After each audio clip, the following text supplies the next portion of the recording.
Okay, it's April the 4th, 2023. We're doing a voting session. It's a little after 7 o'clock, so that whole 6:40 thing totally worked out. We all here? We're not quite all here, but we can do a couple things relatively fast. Not on your vote list, but it is a concurrence. House Bill 14. House Bill 14 made some technical amendments. It's maybe a little bit more than a technical amendment, correct, Lauren? It strikes the language about personal legal incapacity of a party based on proof. Is that correct? So it strikes that language from the House bill. The sponsor of the bill, Chair Atterbury, is fine with striking that language. I'm looking now at this. Now that I see what bill it is, yes. Yeah, hi, how are you? My understanding is that there's general agreement on it. I don't want to put you on the spot. Do you know anything? No idea. I'm sure it's fine. Should we move the amendment? There is agreement. There is a motion to concur. Hold on. Delegate Young has a question. House Bill 14. Grounds for divorce. Now, let me, from a procedural perspective, because we have 12 people who are new to our program here. When the Senate passes back a House bill that's in a different posture than how we passed it, then we have to either concur to the Senate amendments or we can choose not to concur. Concurring in the Senate amendments from here, and it'll be by a show of hands, if we concur, it goes to the floor, and it's on third reader for final passage. So it is we are the last stop between here and final passage. So there's a motion to concur and a second.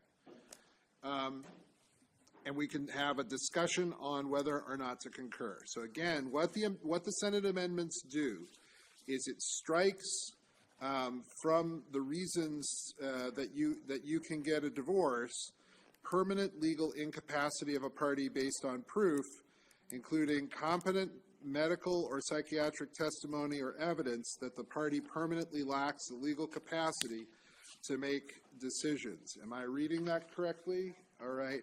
And the reason, can you give us a little? That I don't know because we haven't heard the Senate bill yet, so I don't know what the rationale was for taking it out on the Senate side, although I do know that it needs to be an agreement to do so.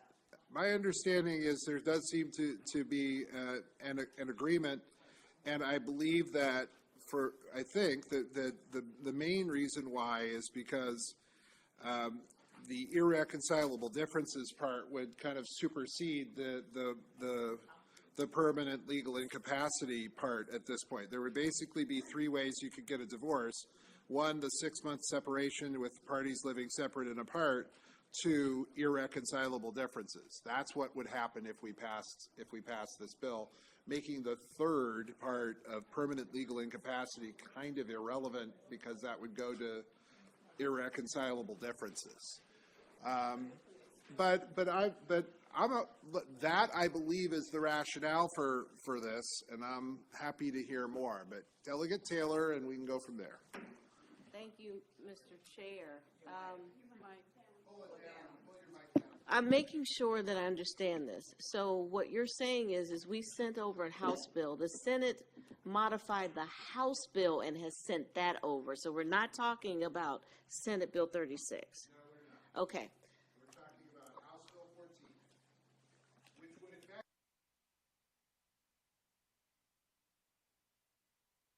it would put House Bill 14 in the same posture as the Senate bill. Delegate Simpson. Do we know how Delegate Atterbury, right? So, she supports concurring in the Senate amendments. okay, she supports, I support. She does. Delegate Bartlett.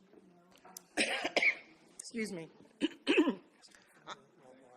Oh, yes. What about the family law bar? Do they support that amendment? My understanding is that they do, that they're fine with the Senate amendments as well. Okay. I have to say, I'm a little concerned about taking it out. I don't quite understand. I thought that part of humanity, you know, we had it in there, is sort of like a humane type of gesture. So I'm not quite sure why we would take it out unless it's because, you know, on the irreconcilable differences, I understand that that's your, you know, hypothesis. I get that. But, excuse me, I don't understand why we would do that. I'm going to go to Delegate Conway and then, Thank you, Mr. Chairman. I think it's on page 3, the irreconcilable differences. Does that mean that you do not have to wait the 6 months? no, you don't have to wait the 6 months. You can file, for divorce and claim the irreconcilable differences, or you can do the 6-month separation one way or the other. Thank you very much, Mr. The Chairman. Family Law Bar does in fact support the House Bill 14 as it passed the Senate. That's what I have on my phone. Delegate Bartlett. Mr. Chair. I think I understand now, and I think I understand. So I think I can support it now, because I understand why you wouldn't need it, because the whole point was that if you did have someone who had this diminished mental capacity, it was a grounds, and it didn't have to necessarily be anything like, you know, adultery or et cetera, et cetera. So I think I get it now. Thank you. Is there further discussion on the motion to concur? I think All those in favor of the motion to concur, please raise your hands. 2, 3, 4, 5, 6, 7, 8, 9, 10, 11, 12, 13, 14, 15, 16, 17, 18, 19, 20. Anybody opposed to the motion to concur? All right, we will move to concur in the Senate's changes to House Bill 14. Now, not on your list, this is Delegate Williams' bill, House Bill 232. House Bill 232 does, there are 2 changes. This is the Senate bill regarding cannabis use. It strikes an extra has. The word has is a couple places in the bill, and I think it cleans it up just a little bit. And it changes the effective date from October 1st to July 1st. Is that correct? Delegate Williams is okay with it. There's a motion to concur. Is there a second? And a second. Discussion on the motion to concur. All those in favor of concurring, raise your hands. Anybody opposed? Motion to concur is adopted. So we will send those to the floor, and we will go from there. I'm going to try and move a couple. We have quite a few, as you can see from this huge stack here, quite a few bills to talk about. I would like to talk about Senate Bill 686.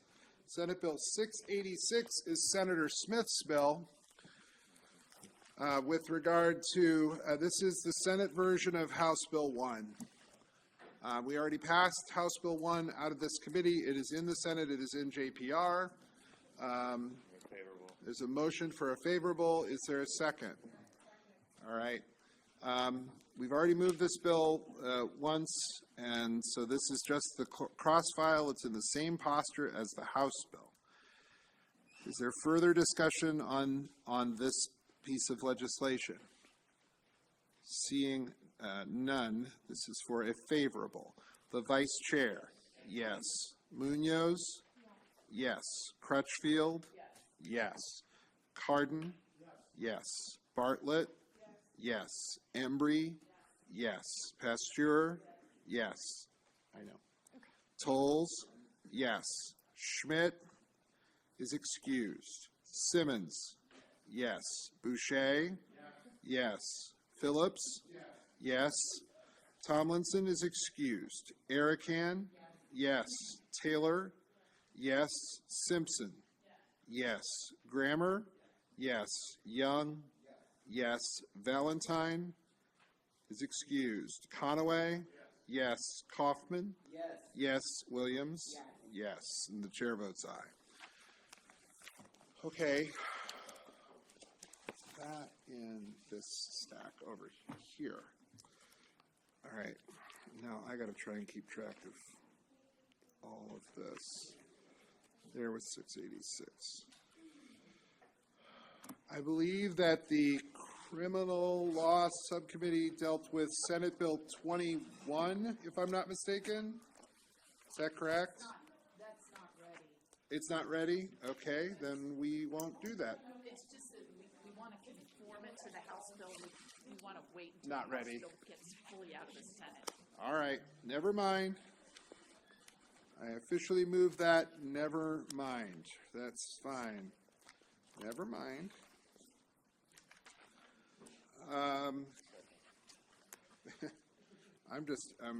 We have this huge stack, and I'm gonna try and knock out a couple more and then go from there. Senate Bill 277. I have that, yeah. So Senate Bill 277, Senator McKay's bill. I think we heard perhaps truncated testimony today on that bill. There's a motion. Is there an amendment? Yes.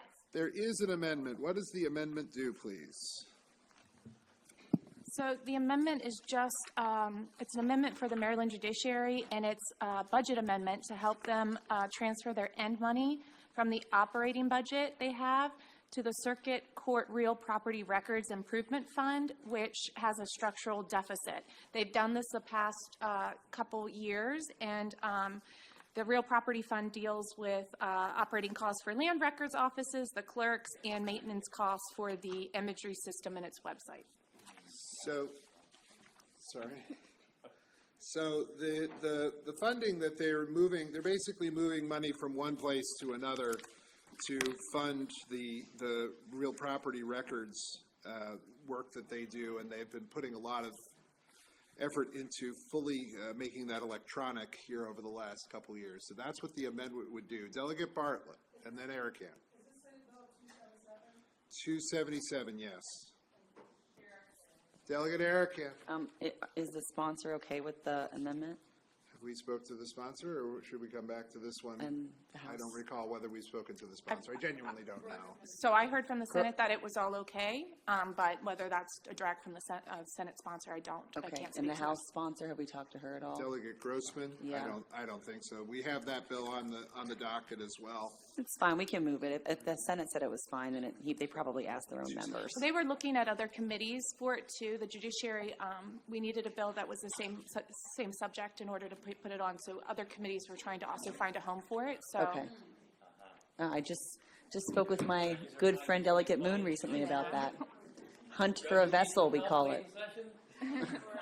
A hunt for a vessel. I need help this late session. We all need help at this point in session, but. I think there's no doubt that we all really need help late in session. And I'm just saying. So this is the amendment that's been requested by the judiciary. So effectively, they're able to move the money around so that they don't seek to then increase the fee for this. So they're just basically not doing that, which would be a whole nother discussion and would involve everything else. You use my hold on the amendment. Do you want to stop? Baby Jesus. This is a great amendment, okay? It would help the judiciary. I'm good. I love the judges. Delegate Cardin, turn on your microphone, please. Are you talking about from the mortgage settlement? I very much support this amendment, Mr. Chair, but I thought that they came in to use that money from that fund for something else, and now we're supplanting it, but I don't recall that. I think it's always had a structural deficit. I and that would- they've been trying to, and they already have the money in the operating budget. It's just literally transferring it. I would second that amendment.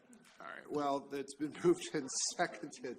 I remember in the last term, we had this come through and they tried to raise the rates and a huge land war broke out in the middle of the committee and it was just a mess. Well, but I'm just saying it was, I mean, this is how they're seeking to avoid that, is they're moving money from one place to another to keep from having to raise the fees. Well, this will be an entertaining vote. All right. So we're on the amendment to allow them to move the money from one place to another. This is in Senate Bill 277. All in favor of this amendment, please raise your hands. 1, 2, 3, 4, 5, 6, 7, 8, 9, 10, 11, 12, 13, 14, 15, 16, 17, 18, 19. Anybody opposed? Just saying hello. We should get the camera on him. All right, he's just saying hello, but the amendment's adopted. Now we're on the bill as amended. Could I have a motion on the bill as amended, please? Motion for a favorable and a second. Okie dokie. Are there any further questions on the bill as amended? Seeing none. The Vice Chair? Yes. Munoz? Yes. Crutchfield? Yes. Cardin? Yes. Bartlett? Yes. Embry? Yes. Pasteur? Sure. Yes. Tolles? Yes. Schmidt? Is still excused. Simmons? Yes. Boucher? Yes. Phillips? Yes. Tomlinson? Yes. Erican? Yes. Taylor? Yes. Simpson? Yes. Grammer? Yes. Young? Yes. Valentine? Yes. Conaway? Yes. Kaufman? Yes. Williams? Yes. That is Senate Bill 277. We've got now the House cross-file, which is Delegate Grossman.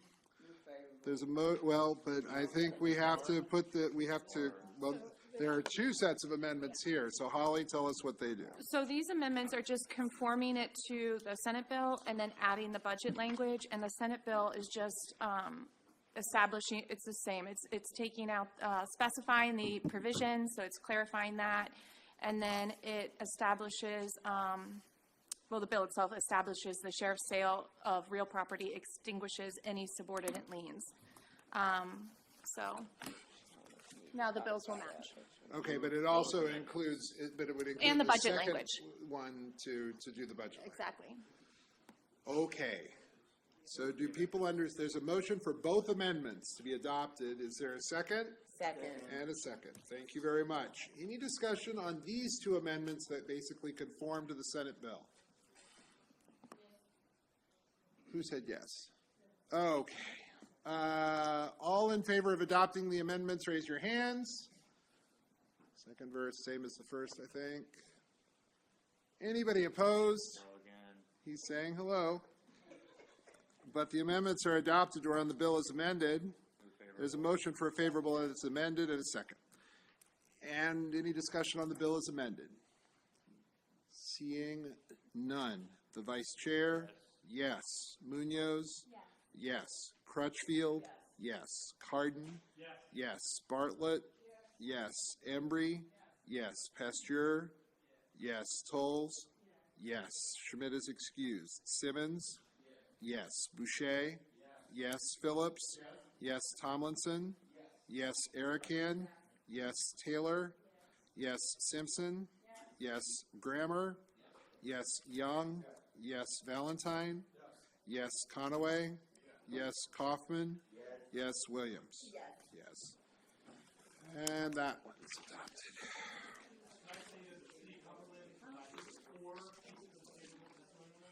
They provided 4 pieces. I'm surprised it was only 4.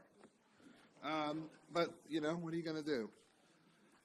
Oh, everybody's favorite bill, a task force bill, everybody. Senate Bill 209. Oh, it's a blast from the past, too. It's a task force to study crime classification. For those of you, there's a favorable and a second, but for those of you who are frequent viewers of our program, this legislation was passed in 2019 around sine die. And the work group was established, or task force was established, and they started meeting, and they met, and they met. And then they met once, I think, actually, right? It really was only once. And then nothing really happened. And then COVID came and took out the task force, apparently. So now we're going to have a do-over, allegedly, which is, frankly, in the chair's opinion, just special. So, can't begin to tell you the level of excitement I have about this task force. Oh my, yes. Do I need you to talk about it? It'd probably be good if I didn't talk about it a whole lot. So, Delegate Munoz? Okay. So, friends, when I studied law at the University of Maryland School of Law, we were taught that Maryland law is a little ridiculous.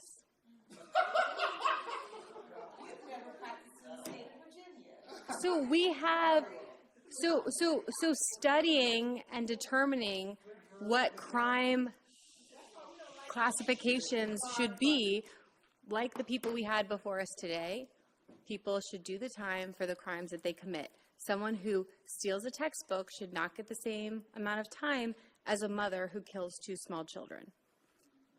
Someone who steals a gun should not get the same amount of time as someone who steals an iPhone.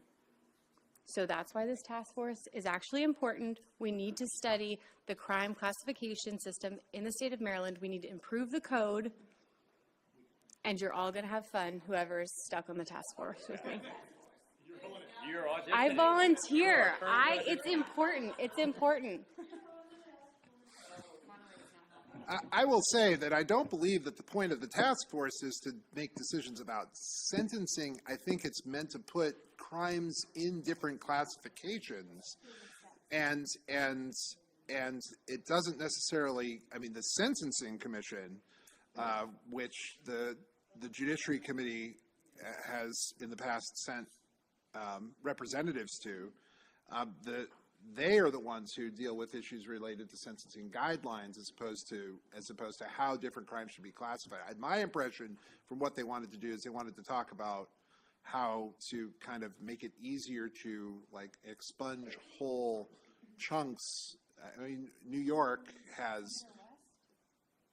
I'm just saying that was one of the things that they were set to talk about. But in any case, I'm going to shut up now. So Delegate Young and then Delegate Bartlett. Just want to take credit for the headache that the chair is now having as a consequence of this legislation. Oh, This is legislation that back when I was working at the ACLU, we actually gave to I think it was Senator Huff and Delegate Dan Cox. That's correct. That's correct. Yeah. So I just want to take credit for that, Mr. Chair. That's all. Thank you very much. And I do volunteer. Yeah, you're not helping. Delegate Bartlett. Okay, so Mr. Chair, I just want to make sure that you heard that you have 2 members for this task force already who have volunteered. I am not one of them.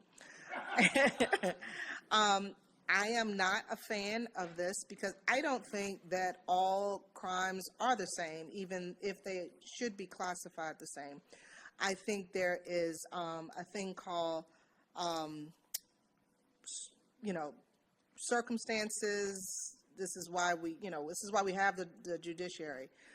But with that said, if we're talking, as Senator West testified, the first step is to categorize crimes.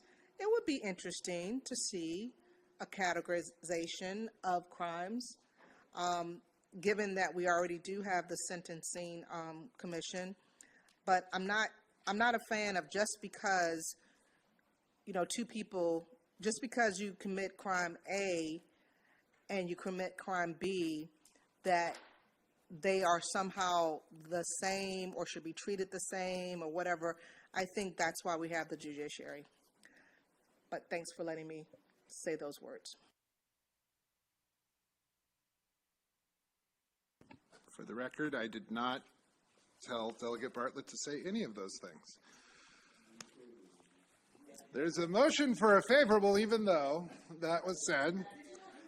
And a second. Oh, boy, this will be fun. Somebody asked if this is a jump ball. But I don't know if it's a jump ball. Further discussion on the bill. The Vice Chair, do you want to talk? I'll get yes. The Vice Chair, go ahead. I'm going to vote for this bill. It was one of these weird intersection points where I agreed with Dan Cox when he was carrying this thing in here. And we probably think we're going to take this in different directions. So I will concede that now that I hear what you guys are up to. But I think we flagged, just on the firearms penalties, we flagged some real inconsistencies with what's a misdemeanor and what's a felony. And the wiretapping thing is hanging out there as this weird felony when we haven't done much more serious things. I do think it's worth a look, but clearly we're going to land in different places. So I will be a yes. You mean that the task force might end up in an inconclusive place? Shocking. The Vice Chair, yes. Munoz? Yes. Crutchfield?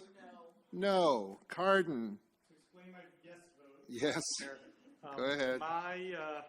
My cross file is languishing in rules. I knew you did that on purpose, Mr. Chair. I know you did. And I'm happy to let it sit there, but I will vote for this.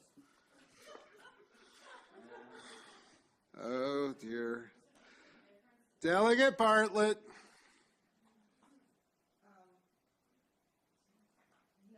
No. Embry? No. Pasteur? No. Tolles? Yes? Okay. Schmidt is excused. Simmons? Yes. Boucher? Yes. Phillips? Yes. Tomlinson? Yes. Erican? Yes. Taylor? Yes. Simpson? Yes. Grammer? Yes.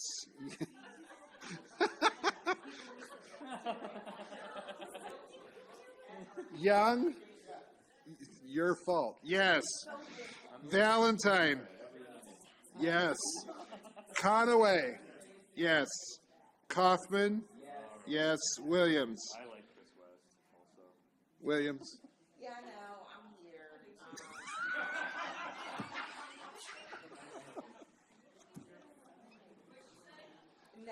No. The motion is adopted.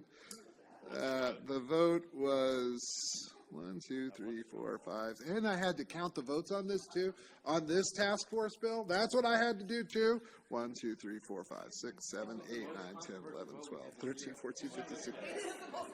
16 to 5. For the record, Delegate Young is carrying this on the floor.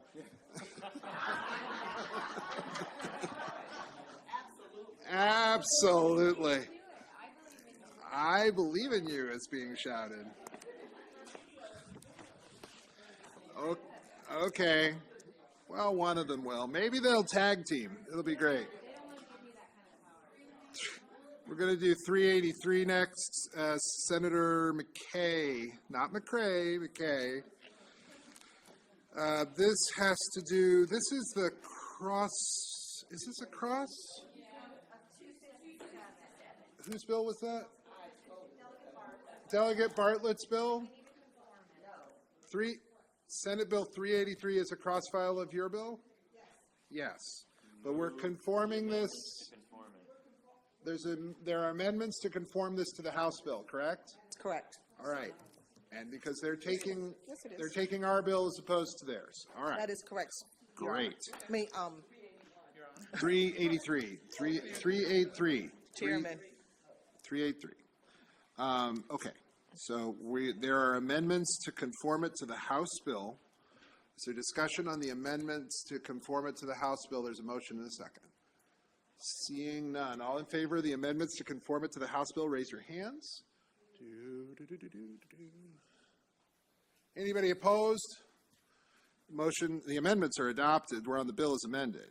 Is there a motion? There's a motion for a favorable and a second. All right, any discussion on the bill as amended? Delegate Tomlinson. So, in general, I do like the idea of changing a lot of our expungement laws. What would? Oh, wait, where are we at? Oh, we're good. Never mind has been called. Never mind has been called. Another never mind.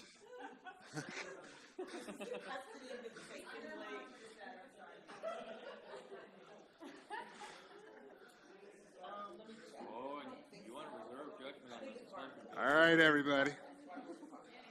Here we go. We're on the motion for a favorable as amended. Is there further discussion? Seeing none. The Vice Chair.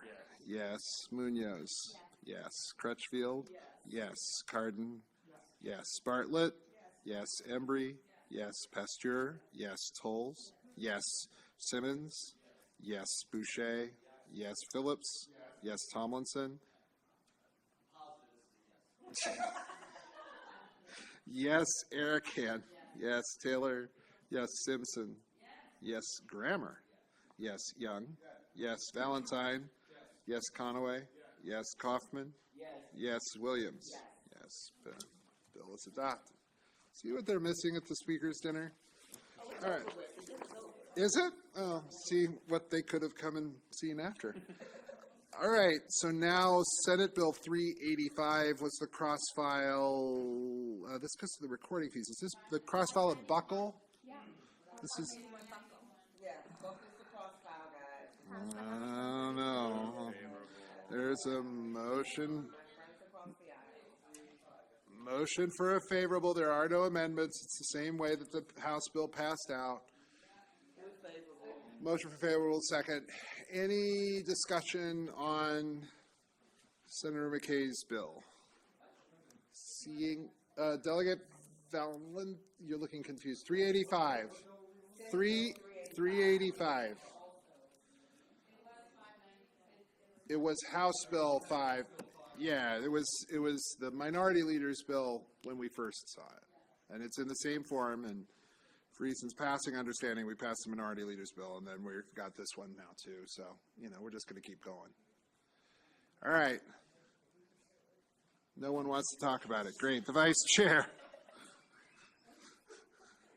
The Vice Chair. Yes. Yes. Munoz. Yes. Crutchfield. Yes. Cardin. Yes. Bartlett.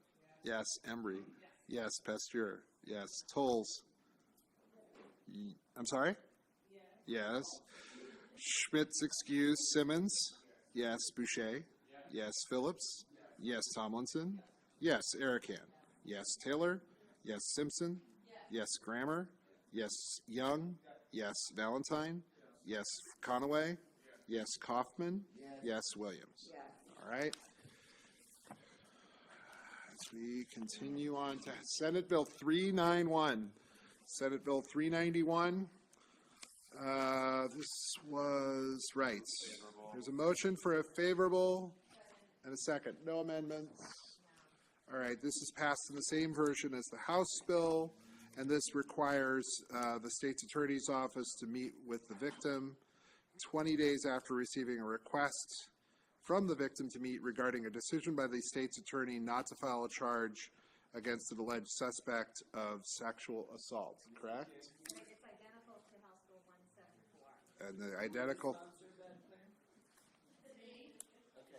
Who is me? Oh, Delegate Simpson. That's fine. That's fine. So this is the cross-file of that. This is Senator Lewis Young's bill. Are there any further discussions? Well, can I have a motion? Did I do that? Favorable, second? All right. Any further discussion on the bills? No. The Vice Chair? Munoz? Crutchfield? Cardin? Bartlett? Yes. Embry? Yes. Pasteur? Yes. Tolles? Yes. Schmidt is excused. Simmons? Yes. Boucher? Yes. Phillips? Yes. Tomlinson? Yes. Erican? Yes. Taylor? Yes. Simpson? Yes. Grammer? Yes, Young. Yes, Valentine. Yes, Conaway. Yes, Kaufman. Yes, Williams. Swell. Okay. I have here next to me Senate Bill 411, and there was a question as to whether there's a Prince George's County letter, and we discovered there is. Move favorable.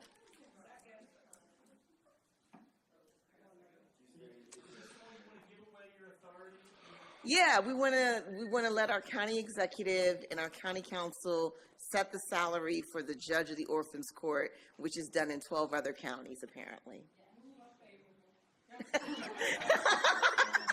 I did not tell her to say that. There was a motion for a favorable. The second. Discussion on the bill, 411. Level of excitement from Delegate Williams is a little overwhelming, but we'll just, it's okay. Why are you confused? There is a letter from the Prince George's County delegation in support of the bill. Both Senate and House.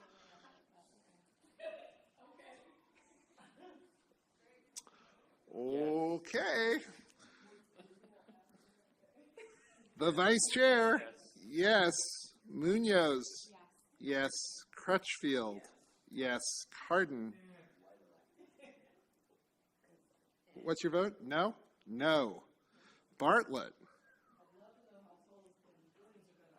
You're going to find out in a couple minutes. Yes. Embry, yes. Pasteur? Yes, sorry. Tolles? We're voting now. I don't know, you can ask questions, but you can explain your vote or what.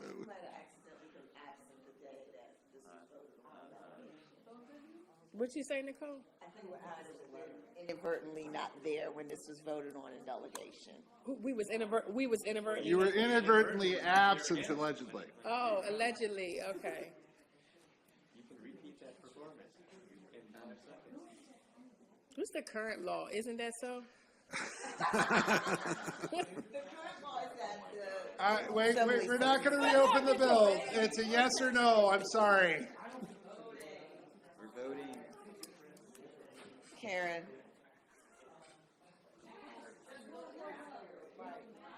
See, y'all, you know what the problem is? You know what the problem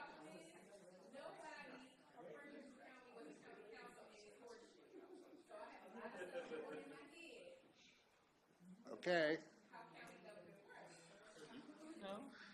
Delegate Tolles, you have yes or no?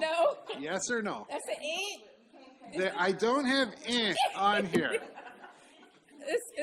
There was, although Cardin gave me one of those, so I guess, but that turned into a no. Okay, it's fine. Yeah,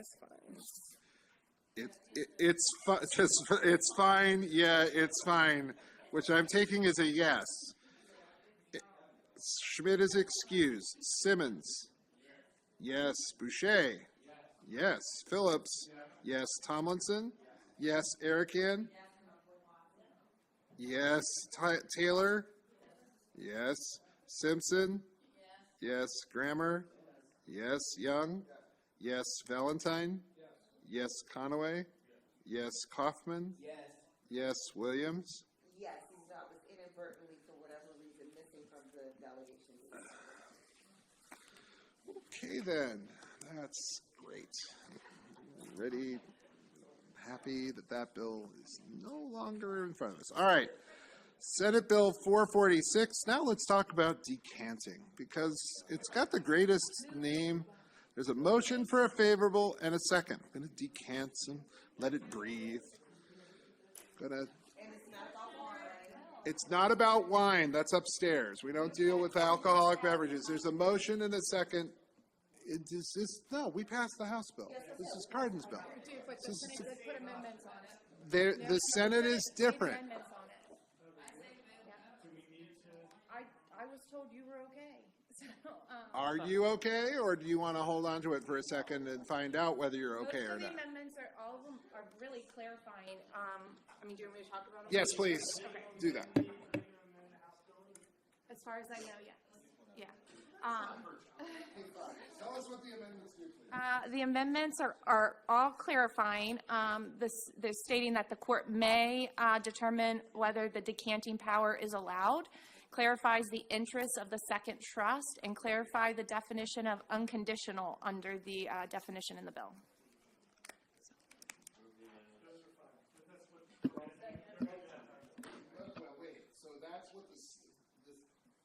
So that's what the Senate bill does now. We don't have to amend this anymore. That's the way the Senate bill came over That's to what they're us. going to do over there. That's what they did. All right? And they're conform his House bill that's in the Senate now. So the motion is for a straight favorable. And a second. Any further discussion? Seeing none. The vice chair, yes. Munoz, yes. Okay, I got to call your name first, and then you tell me. Crutchfield, yes. Cardin, yes. Bartlett, yes. Embry, yes. Pasteur, yes. Tolles, yes. Simmons, yes. Boucher, yes. Phillips, yes. Tomlinson, yes. Erican, yes. Taylor, yes. Simpson, yes. Grammer, yes. Young, yes. Valentine, yes. Conaway, yes. Kaufman, yes. Williams. All right, swell. Okay, Senate Bill 450. This is Senator Giles' bill. I think this is the cross-file of Delegate Polakovich-Carr's bill with regard to limiting people's ability or not allowing to, or it's addressing limitations on people's ability to summons law enforcement in a tenant and landlord situation. I think, as I recall, that there was a difference of opinion in the committee, but we did pass this bill out, if I recall, correct? And it passed the House. It did. SB 450. So I heard a motion for a favorable and a second. We're on the bill for a favorable. Questions? Delegate Erican. Thank you. Yeah, this, the House version moved through my subcommittee, so I'm just wondering if they made any of the changes that we had discussed. Maybe the Vice Chair could answer, because there was some concerns that I had. I thought the bill could be tightened up and made very, still impactful, but not so broad. I'm just wondering if they took up any of those. No, I don't think so. So the bills right now match. Yeah. Yeah. So whatever amendments that we adopted, the two bills that are out of the Senate, that they match. So they're identical right now. Okay, so I'm still going to be a no, because we could have easily addressed some of the concerns that I had and still made it a good bill, but we've chosen not to do that, so I'm going to be a red. Okay. All right. There's a motion and a second. Any further questions or comments on the bill? The Vice Chair. Yes. Munoz? No. Crutchfield? Yes. Cardin? Yes. Bartlett? Yes. Embry? Yes. Pasteur? Yes. Tolles? Yes. Schmidt is excused. Simmons? Yes. Boucher? No. Phillips? Yes. Tomlinson? No. Erican? No. Taylor? Yes. Simpson? Yes. Grammer? No. Young? Yes. Valentine? No. Conaway? Yes. Kaufman? Yes. Williams? Yes. Okay, the motion is adopted.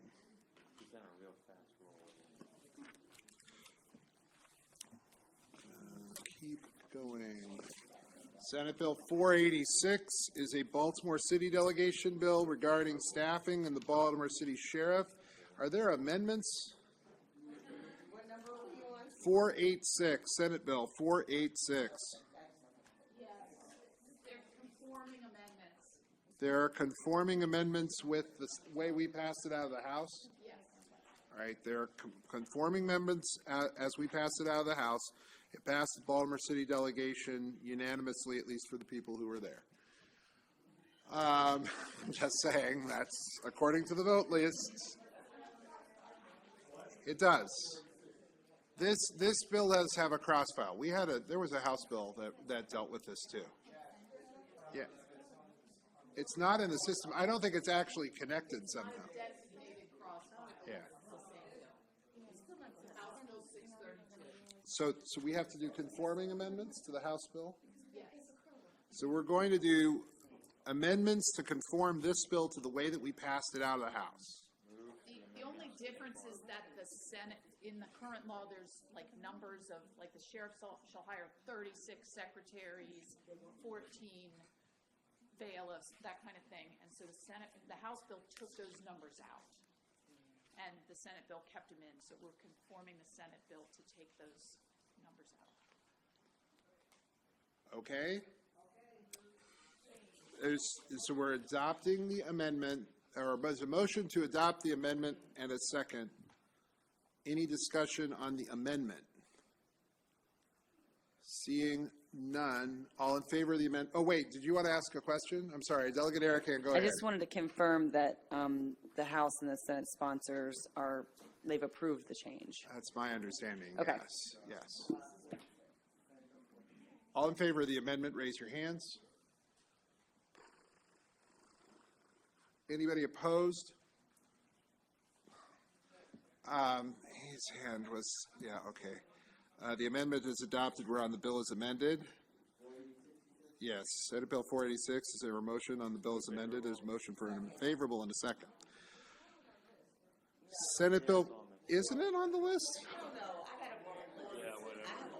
Yeah, it is on the list, correct? It's a new list. Some of them are looking from yesterday. Oh, yeah, so yes. It is on the list. All right, so we're unfavorable as amended. Anybody have any further comments? Seeing none. The Vice Chair? Yes. Munoz? Yes. Crutchfield? Yes. Cardin? Yes. Bartlett? Yes. Embry? Yes. Pasteur? Yes. Tolles? Yes. Schmidt is excused. Simmons? Yes. Boucher? Yes. Phillips? Yes. Tomlinson? Yes. Erican? Yes. Taylor? Yes. Simpson? Yes. Grammer? Yes. Young? Yes. Valentine? Yes. Conaway? Yes. Kaufman? Yes. Williams? Okie dokie. Senate Bill 487, Senator Waldstreicher's bill. There's a motion for, wait, there are amendments. What do the amendments do, Claire? It's a technical amendment? And it conforms to the House bill? Yes, and Senator Waldstreicher requested that. All right. Is Delegate Embry okay with the changes? I meant to Claire because he liked her language the best. So this is because Claire is wonderful. Claire has clarified this. Can I have a motion on the amendment? There's amendment, the second. Any discussion on the amendment? Seeing none, all in favor of the amendment, raise your hands. Anybody opposed? Amendment's adopted. You were, okay. On the bill as amended, can I have a motion? Favorable. Motion for a favorable in a second. Any further discussion? Seeing none, the Vice Chair, yes. Munoz? Yes. Crutchfield? Yes. Cardin? Yes. Bartlett? Yes. Embry? What is going on? I have no idea. I don't really know. That is true. That is true. If folks want to know why the Judiciary Committee is Okay, great. So Embry was yes. Pasteur? Yes. Tolles? Yes. Simmons? Yes. Boucher? Yes. Phillips? Yes. Tomlinson? Yes. Erican? Yes. Taylor? Yes. Simpson? Yes. Grammer? Yes. Young? Yes. Valentine? Yes. Conaway? Yes. Kaufman? Yes. Williams? Yes. Great. Okay.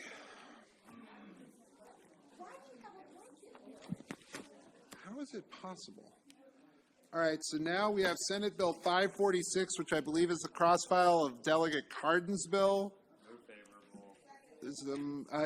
Are there any amendments? No. So it's in the same posture as the bill that left the House. I believe that there was peace in the valley here on this one. Okay. There's a motion for a favorable and a second. Is there further discussion on the bill? Senate Bill 546, Delegate Munoz. Could the House sponsor please refresh our memory? Absolutely. This bill just says right now there is a Good Samaritan policy that a person who calls 911 for certain offenses would not be prosecuted for those specific offenses, specifically for like a possession charge if they call 911. And this bill just clarifies that the victim of the overdose would also not suffer those consequences. So if somebody would be afraid to call 911 because they're worried that the victim is going to be arrested after they are revived, and they would therefore not call 911, that won't happen. And it passed unanimously. It passed unanimously out of the House. It passed unanimously out of the Senate. Thanks so much.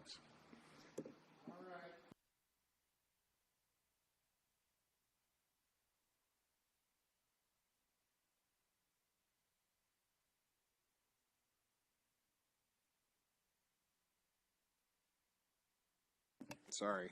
Just to review, the Vice Chair, Munoz, Crutchfield, all yes. Cardin? Yes. Yes. Bartlett? Yes. Embry? Yes. Pasteur? Yes. Tolles? Yes. Simmons? Yes. Boucher? Yes. Phillips? Yes. Tomlinson? Yes. Erican?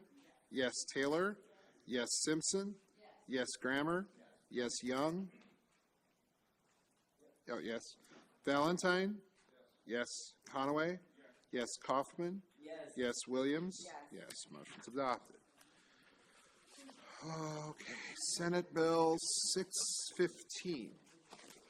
Senate Bill 615 is Senator Heddleman's bill. This goes to rape kits. I'm looking at Delegate Bartlett.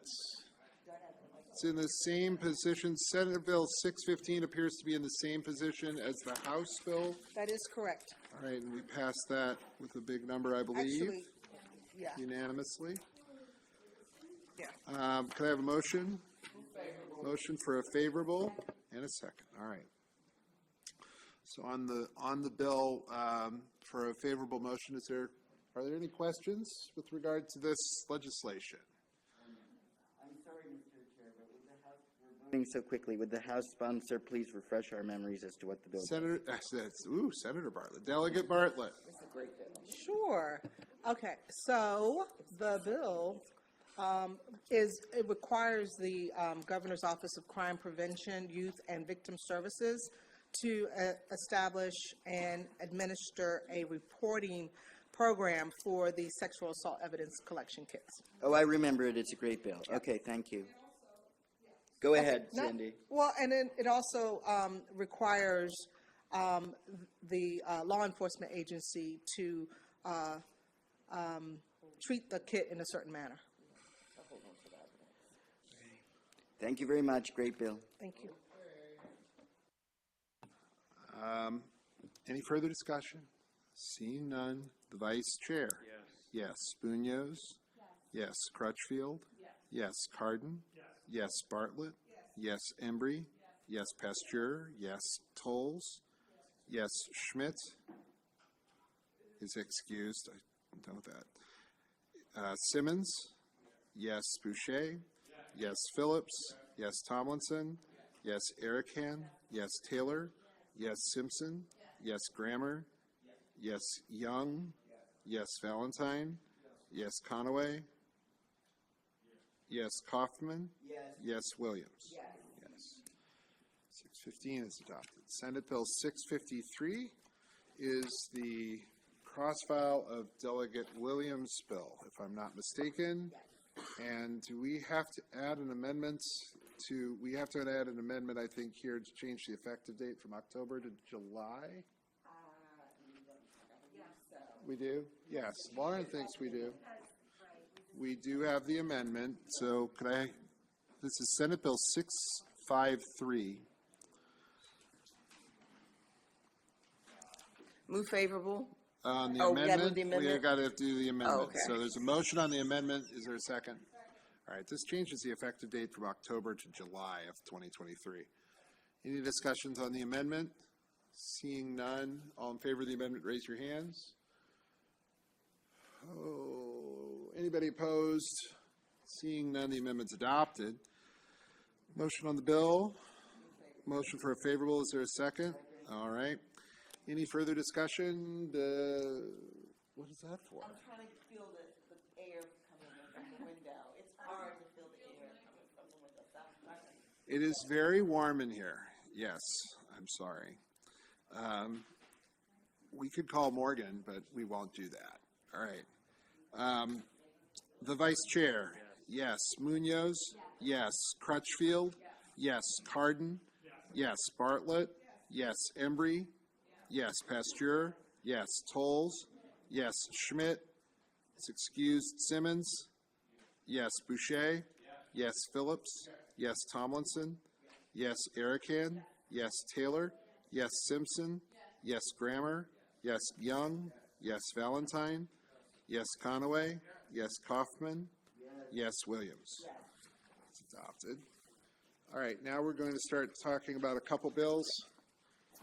Trying to clear the decks, but at the same time, we've got some bigger bills to talk about. We're going to start with Senate Bill 858, which is the firearms storage bill from Senator Smith. This is Jalen's Law. We're going to talk about this. My intention is not to vote this tonight, but I wanted to walk through the changes in the bill. Senate Bill 858, as it is amended, would take the storage language that was initially in House Bill 824 and put it into Senate Bill 858. So to that end, it strikes it strikes the language that would insert the amendment would strike the language that would insert the law regarding safe storage in the reckless endangerment statute. It would strike that, and it would keep the initial, keep as it was already drafted, the initial, the existing law, I should say, for storage, and make the changes that House Bill 824 made.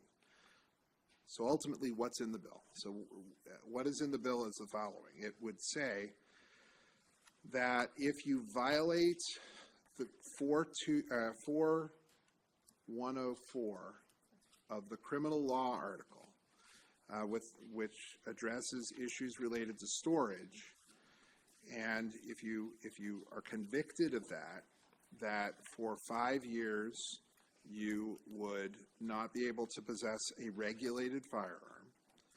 If you did it twice, you would be prohibited from possessing a regulated firearm.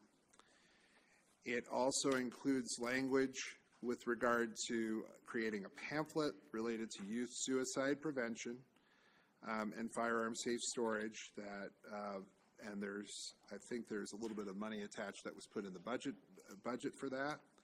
The language with regard to storage would change the age from 16 to 18, and it would read that, and I'm going to a person may not store or leave a loaded firearm in a location where the person knew or should have known that an unsupervised minor has access to the firearm. The fine remains the same. It's a $1,000 fine. The question would be whether or not they would be banned or whether they would have either a 5-year prohibition or a lifetime ban. The other way to get that a lifetime ban would be assigned is if the first time that it happened, the gun was used and it caused death or serious bodily injury to another person. That, and I'm looking at Holly, I think that is the bill as the chair's amendment would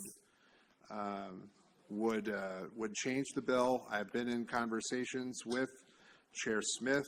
He supports the amendments to the legislation. And so, well, we have the Senate bill, so he supports the bill. He supports the amendment to the legislation as I have described. Again, we are not voting tonight.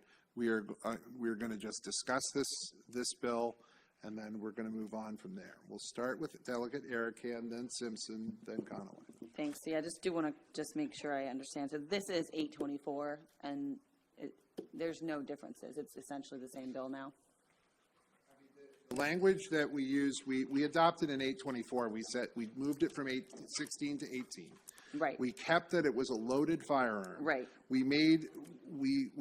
There is a change in that it said, this is where previously it was would gain access.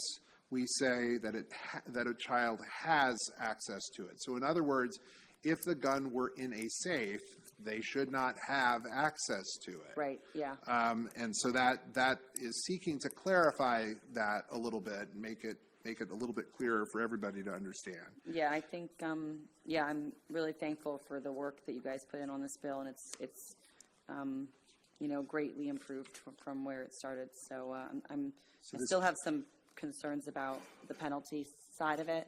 Obviously, somebody making two mistakes, and does it, the mistake thing where it triggers you're now a prohibited person, is that if there's actually an injury, or just if you run afoul of the law in general? If there's death or serious bodily injury after the first time, or if you get convicted of this twice. Okay, yeah. So I think, because this is a new concept for many, many people, and I just know people aren't storing their firearms this way.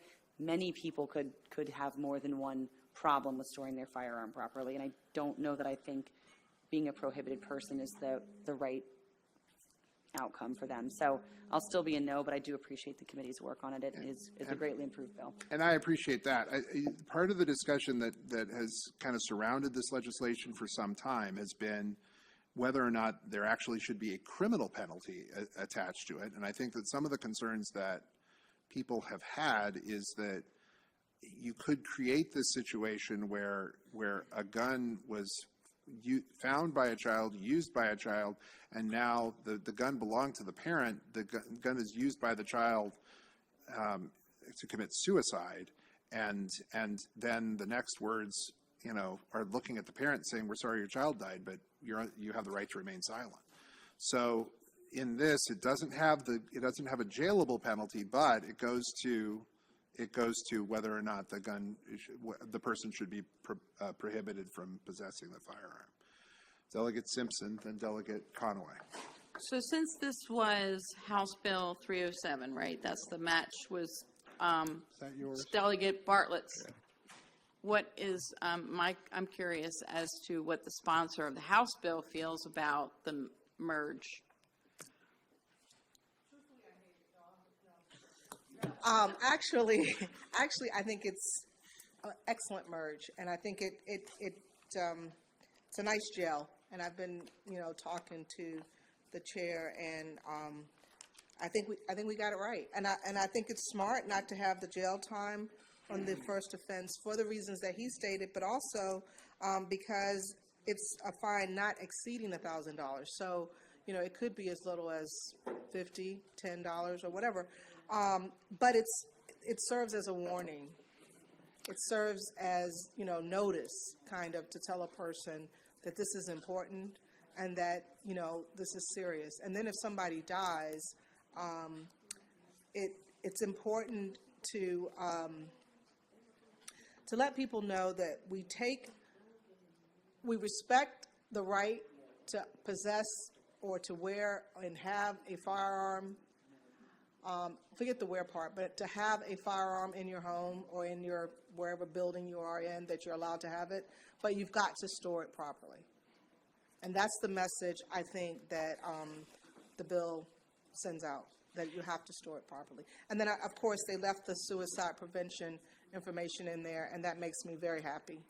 I mean, for me, with my brother having died by suicide, and I know that the story, Jalen's story, is one of the reasons that I even chose to jump in and run, you know.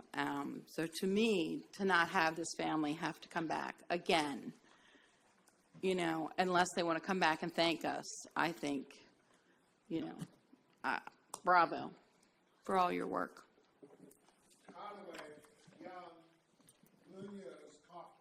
Thank you, Mr. Chairman. I just would like to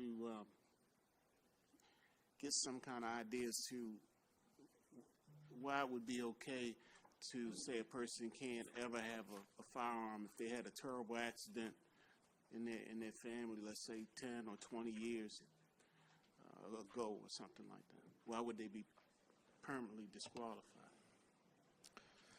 I think that what our intent here is to say that we're seeking to avoid that terrible incident from happening in the first place to the extent that we can. And by saying that somebody would lose the right to possess a regulated firearm if this resulted in death or serious bodily injury of another person, I think it addresses that issue. And that's again, the balance that we've been trying to strike is, and there have been some versions of this bill that have had jailable penalties that would have prohibited the person anyway.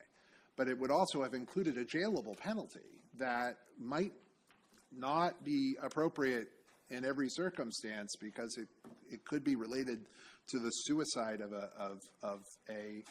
of their child. So that's one of the challenges that we have here. And so this seeks to kind of make that balance and address some of the other issues that have come up regarding the legislation, and that's just the balance that we're trying to strike. But right now, what would be the penalty? The penalty is still a $1,000 fine. There's no jail. Not with this bill. But with the bill, currently it is a $1,000 fine period. And it's not a lifetime prohibition, right? It would not be a lifetime prohibition right now, no. It would be only a lifetime prohibition if they were a subsequent offender of this crime, or if the gun that was found by the child was used to kill someone or result in serious bodily injury. And you don't think this would infringe upon a person's right to bear arms? I don't believe that it would. I don't believe it. I think that what I believe the Supreme Court has said in Bruin is this goes to a question of objective. This is not subjective. This is a person who has violated a law, violated a clear law. In this case, it relates to public safety, and it doesn't result in any discretion being used. There is a conviction, and I think that it's within the state's police powers to be able to do this. Thank you, Mr. Chairman. Thank you. I'm going to go to Delegate Young, then Delegate Munoz, then Kaufman, then Cardin. Delegate Young. Thank you, Mr. Chair. Quickly, just want to make sure I have clear understanding of the legislative intent of has access to a firearm. The question specifically is, if you have a loaded firearm in a safe, and a 12-year-old who you've trained maybe has the code, you tell them not to do it, but then they do. Would the parent or the person be in violation here? I mean, I think that goes to a child having. I mean, that is still going to be an issue for the parent, and that there are in the bill there are not in the bill, there are in current law exceptions that allow for a parent to allow the minor to use the gun in certain limited circumstances. So that is one of the challenges in this area of the law is where does that line fall? But what I think the public policy statement that we're making here is we don't want kids to have access to firearms without their parents present, except in limited cases, and that already lives in the storage statute and would continue to live in the storage statute after this. Mr. Chair, brief follow-up. If you have your unloaded firearm in the safe, and they have access to that, and... This only addresses loaded firearms. Yes, sir. Thank you, Mr. Chair. Kaufman. Yes, Kaufman. Are you Kaufman Cardin? Yeah, Munoz, I think, was before me. Oh, and that's right. Munoz, Kaufman, Cardin. Munoz.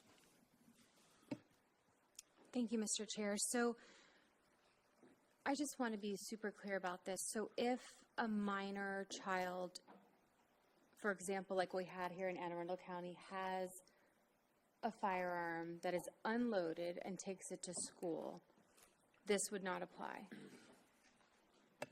If it were an unloaded firearm, it would not apply.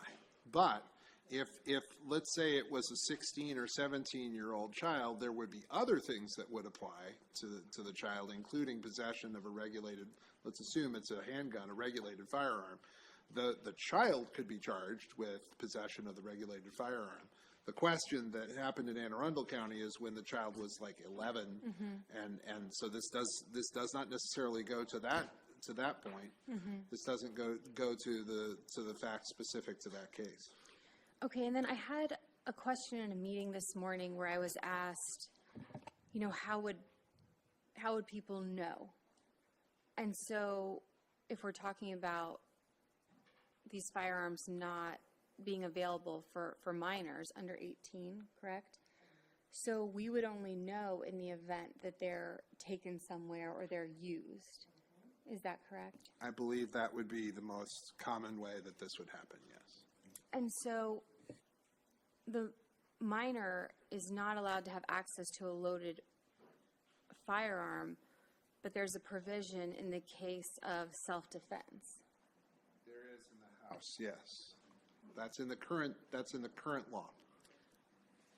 Okay, so how do we balance that? So if the minor, like Delegate Young was saying, perhaps is given the code to the safe and said, you do not access this unless it's an emergency.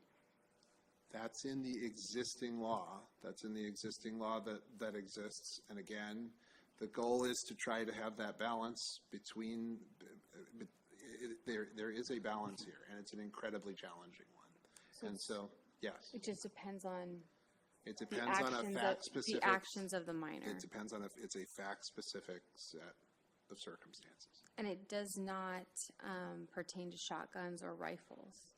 No, this would pertain to shotguns and rifles. The impact would be on their ability to possess a regulated firearm, which is another reason that I don't believe that it runs afoul of a constitutional issue, because it would ban their ability to possess a regulated firearm, but not a rifle and a shotgun. So that could be in the home loaded. I'm sorry? So a shotgun or a rifle could be loaded like next to someone's, like an adult's bed. And that would not be. But if the child had access, it still would be a firearm that they had access to. That's under the code now. But it says here in Roman numeral 2, the firearm is a shotgun or a rifle. Correct. And so it says. We didn't change that. That's this existing section law. does not apply. It doesn't apply if the minor's access to a firearm is supervised by an individual that's at least 18, or the minor's access to a firearm was obtained as a result of an illegal entry, or the firearm is in possession or control of a law enforcement officer while the law enforcement officer is engaged in official duties. Or they had the certificate, that's right. This is where the certificate is, right? And then. The certificate of hunter and hunter safety, firearm and hunter safety in the Natural Resources article. And then this, oh, I see. So you have to be at least 18 years old to grant permission. Right. Correct. Okay. Okay, so like a single mother living in like a dangerous neighborhood who happens to have a firearm like under her bed, it would just depend on if the minor accessed it and what happened after that. Effectively, if the child had access to the gun, then they could potentially run afoul of this, of the existing law, of the existing statute, yes. Okay, thank you. Delegate Kaufman. Yes, I just want to point out to the body as we're noodling this, because I think it's something to celebrate, that I'm not sure with the amendments, but let's keep in mind that Senator Smith is in favor of the bill, but so is Mr. Pennick's organization. He said in response to my question. Let's be clear. What Delegate, I'm sorry to cut you off, Delegate. Mr. Pennack was in favor of including something about storage and embedding it in the reckless endangerment statute. I thought he said he was in favor of Jalen's law. He was in favor of it in the context of embedding something in the reckless endangerment statute. And I can wonk out for a while and talk about why I had some issues related to that. But suffice it to say, we don't want to embed other crimes into the reckless endangerment statute. Oh, thank you. I did not do not want to attribute Mr. Pennack to this version of James. Okay, well, I didn't mean to mislead. I just That's okay. misunderstood. But also, maybe, the hour's late, but also since this is simply probably going to be the last time I speak up, I respectfully request, Mr. Chair, that before we return tomorrow, can you please have Morgan look at the temperature? It's a sauna in here. Thank you. I can't control that it was 80 degrees outside today. I wish I could, but yeah. Let's all remember when it was 15 degrees outside and we were feeling a little bit differently. We're going to go to Cardin, Valentine, Taylor, and then Conaway for a second bite. Thank you. Just very quickly, I just, looking at, on the bottom of page 7 and the top of page 8, that the violation of this section may not, so regardless of whether it's a first time or a second time violation, it cannot be used in any type of civil litigation. Is that my understanding? Correct. It's existing law. Okay. So we're not going to, so if somebody violates this a second time and there's somebody who's harmed, that the facts can be used, but the conviction cannot be used. Correct. By that facts person. could be used, but if you had the facts, I don't think you'd really need the conviction. Okay. Not on a civil. I mean, surely because if you got the conviction beyond a reasonable doubt, and then you're going to a civil case where the standard is not that high. Okay, well, the If question you is won in damage. the one, you probably are going to win in the other, I guess, is the argument. Yeah. Okay. Thank you. I'm just trying to figure out what damage is. Okay. That's fine. Delegate Valentine, then Taylor, then Conaway.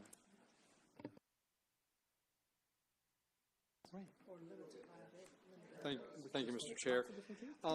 And I apologize if I'm missing this in the current law, but for a conviction, you're then prohibited for 5 years from purchasing a regulated firearm and possessing a regulated firearm, and from possessing and or purchasing, correct?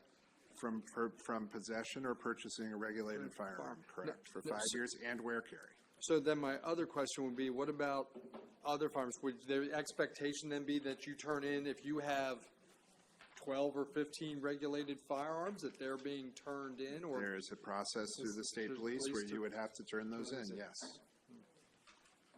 Okay, thank you. Thank you. Delegate Taylor, then Conaway, then Tomlinson. Thank you.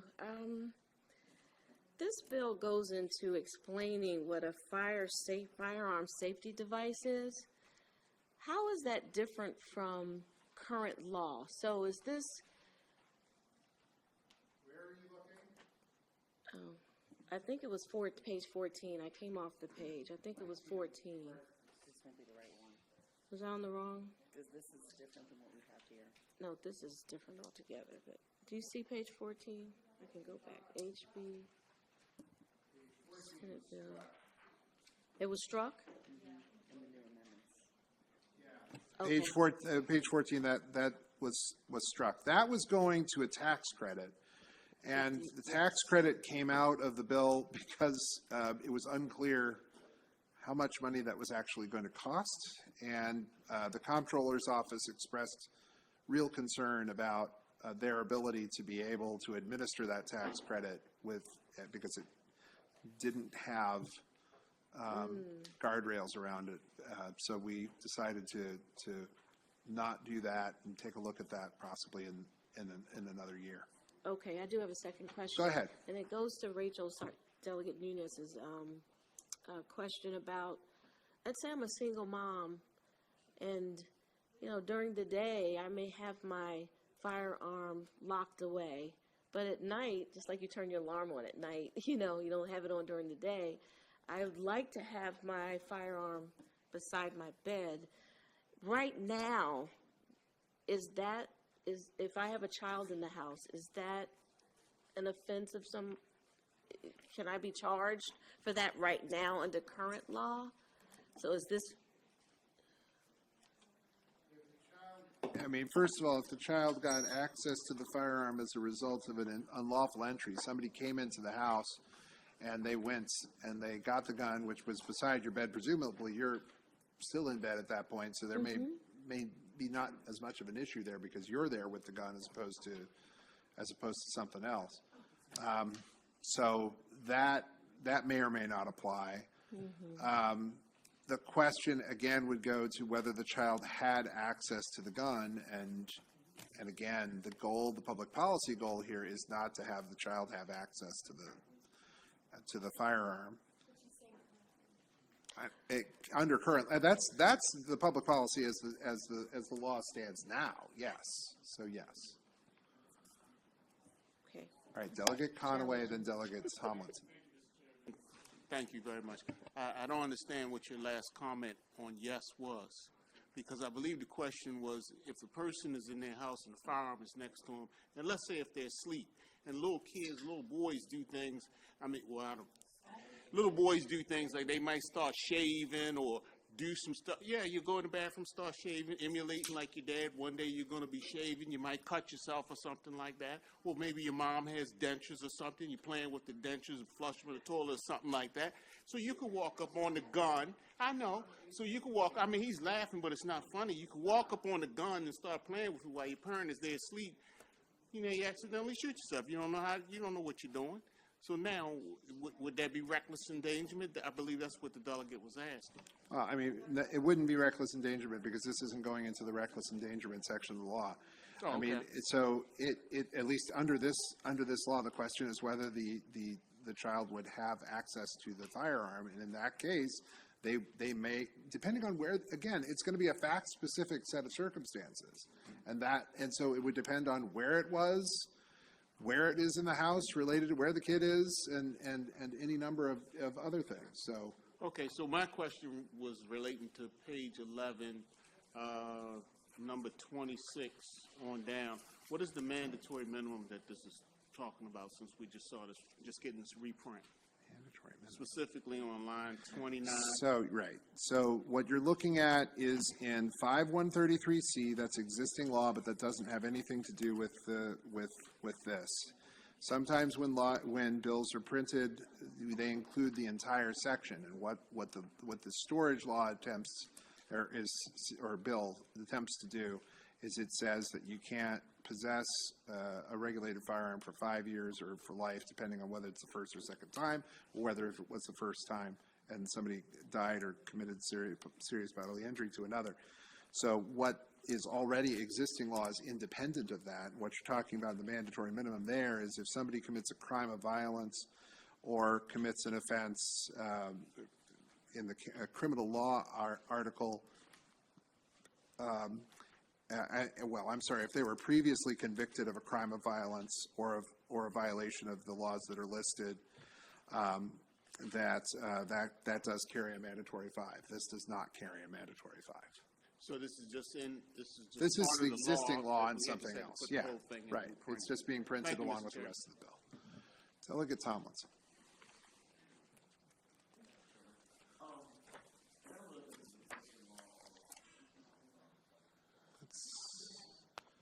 We're getting there. All right, good. All right, thanks. I don't know if this is existing law or not, but what was the mindset in it being 16, in it being, 16, or I'm sorry, 18 instead of, or the other way around? Like, how did you set on 16? With 16 in the past, the bill would make it 18. Bill would make it 18? Yeah. Okay. So the bill just makes it a minor period, as opposed to distinguishing between a 16-year-old and an 18-year-old. Now, was there any, what about like folks who are 17 and join the military? There's an exception there. Is there an exception Yeah, there for there's an that? exception for that. Yeah, there's already an exception in the law for that. Okay, but it also, I knew we had the military exception, but that also included, you could be 17. You would still be right. Even if you're not 18 yet, but you're in the military, Okay. you're still part of the exception. Okay, cool. Yeah. Okay. My intent was to go through the bill, and boy, did we ever. We've gone through the legislation. I didn't know it included 17. I don't know, just looking around the room for the sense of the committee, I don't know if people are going to seek amendments to this legislation or not. Delegate Erican just left the room. But I'm not doing it because she left the room, and I'll wait here. We could either, if you want to move it tonight, we can move it tonight. We can move it tomorrow. I'm going to be sensitive to, I do appreciate Delegate Erican's comments before that she's still voting against it, but it's better than what it was, which I appreciate that because we have had long conversations about this.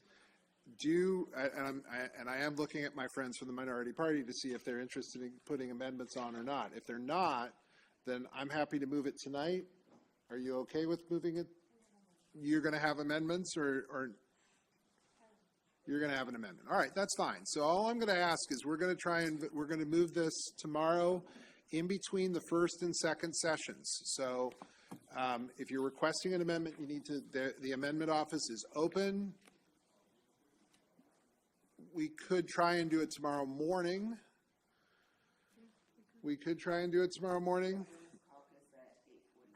Do we have, whose caucus?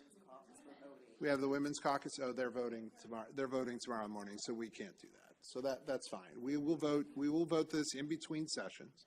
And so to that end, if you're requesting an amendment, do it now. And we will come back to this tomorrow. And I appreciate the sentiment, but at the same time, I wanted to have a conversation about it first, and then we can go from there. I'm not going to keep us an incredibly long time, but there's another bill that I want to walk through, and I'm looking at a stack of other bills here that we're going to have to deal with either tonight or tomorrow. But the other bill to walk through is Senate Bill 1. Senate Bill 1, you're going to see a large reprint, and I think that first, starting out, page 11, the bill effectively stops now at page 11, so there's nothing after page 11 if it makes you feel better. It's a little bit shorter than it feels. There's nothing on page 2, nothing on page 3. Page 4 is the beginning of the legislation, and what it says is it begins with definitions.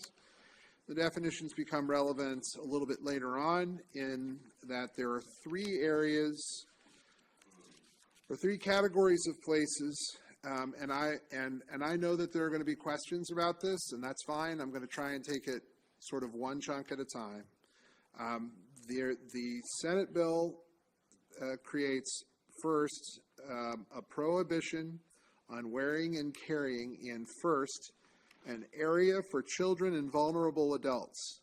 That includes the following: a preschool or pre-K facility or the grounds of the facility, a private primary or secondary school or the grounds of the school, a youth camp as defined by the Health General article, a healthcare facility as defined in the insurance article, a location that is being used as a shelter for runaway youth. That is one of the areas. The second area is an area of government or public infrastructure, which means a building or any part of a building owned or leased by a unit of state or local government. 2, a building of a public or private institution of higher education as defined in the education article. 3, a location that is presently being used as a polling place in accordance with the election law article, or a place for canvassing ballots, think the Board of Elections. during an election count in accordance with the election law article, a electric plant or electric storage facility, a gas plant as defined in the public utilities article, or a nuclear power plant. The third area is a special purpose area, and you'll see this on page 5 at line 16.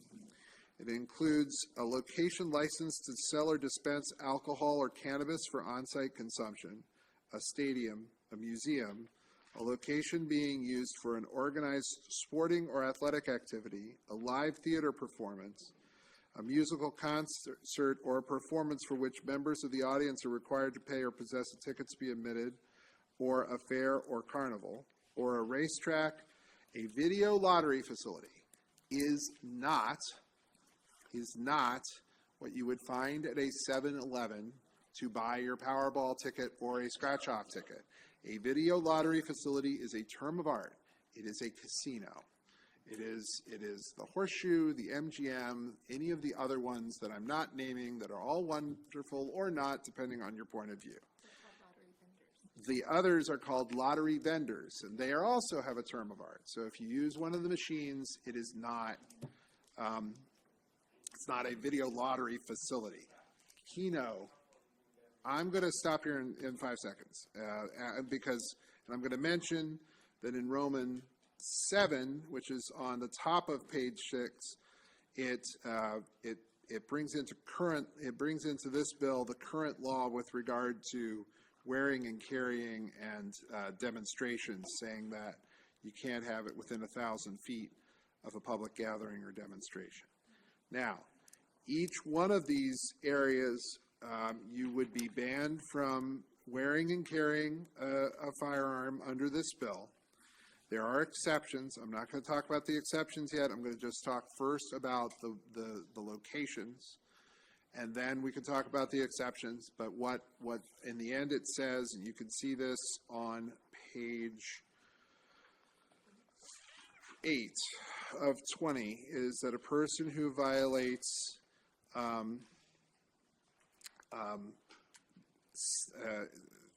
violates the first area I discussed, an area for children or vulnerable adults, a public infrastructure area or a government building, or a special area. All three of those, it would carry a maximum of 1 year in jail and a $1,000 fine.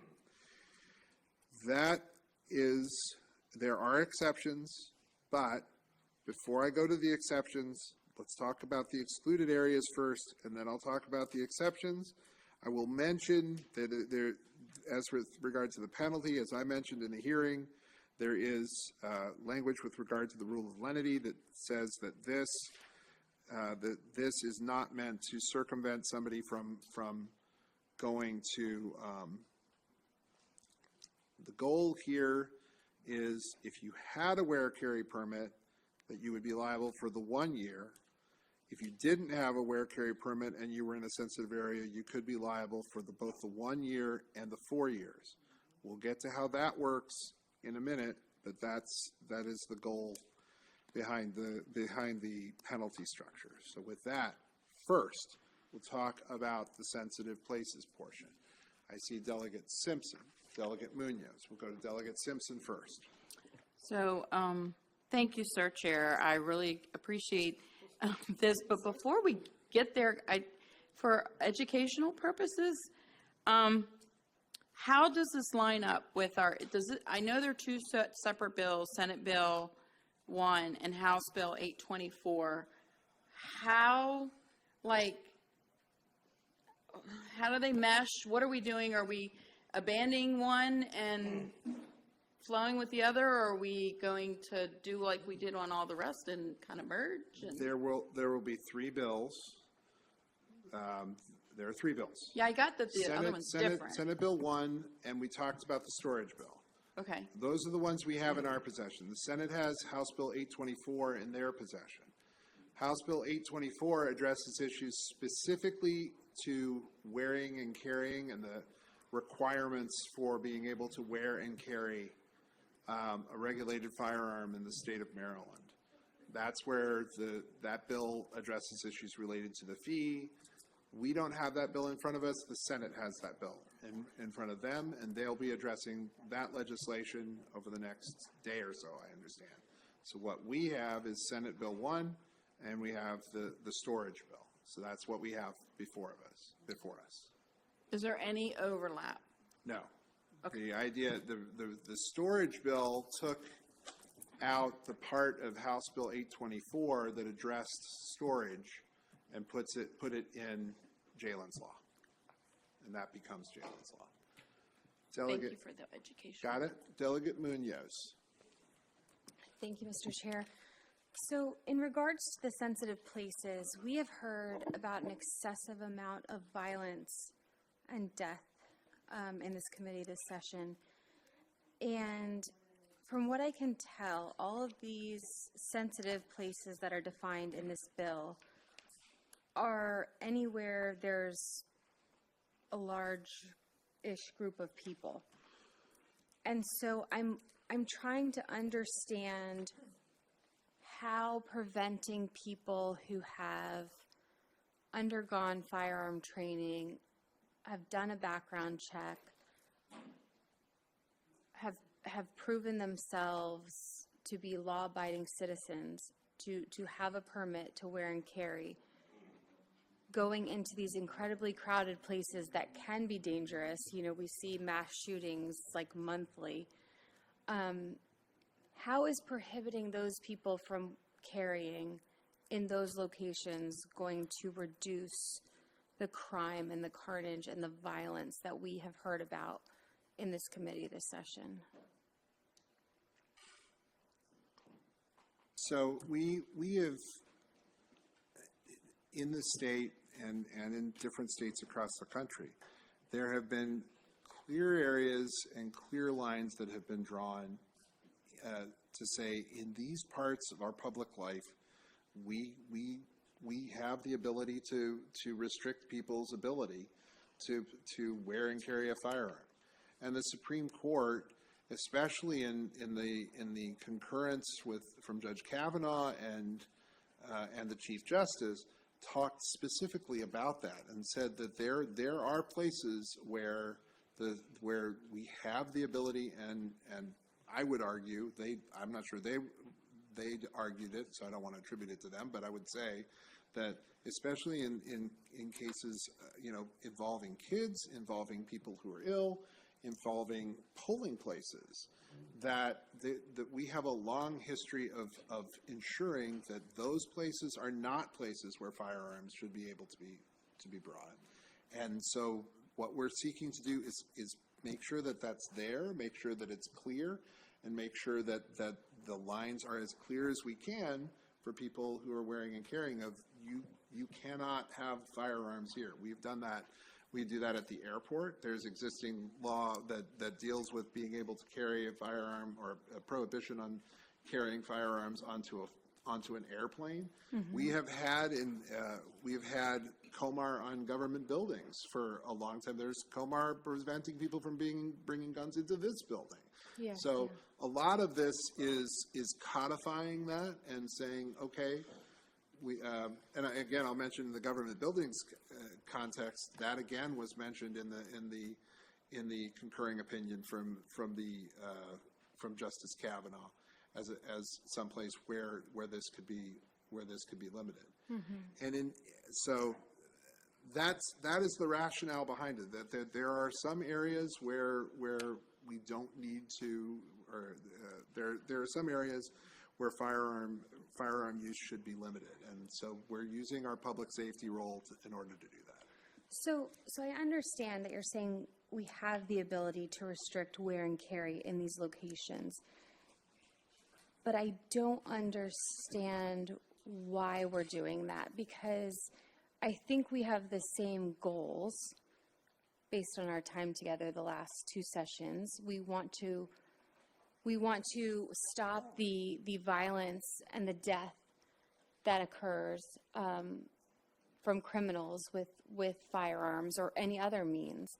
And so if we want to stop that death, and we want to stop the illegal use of firearms, and we want to stop this endless cycle of violence in the state of Maryland.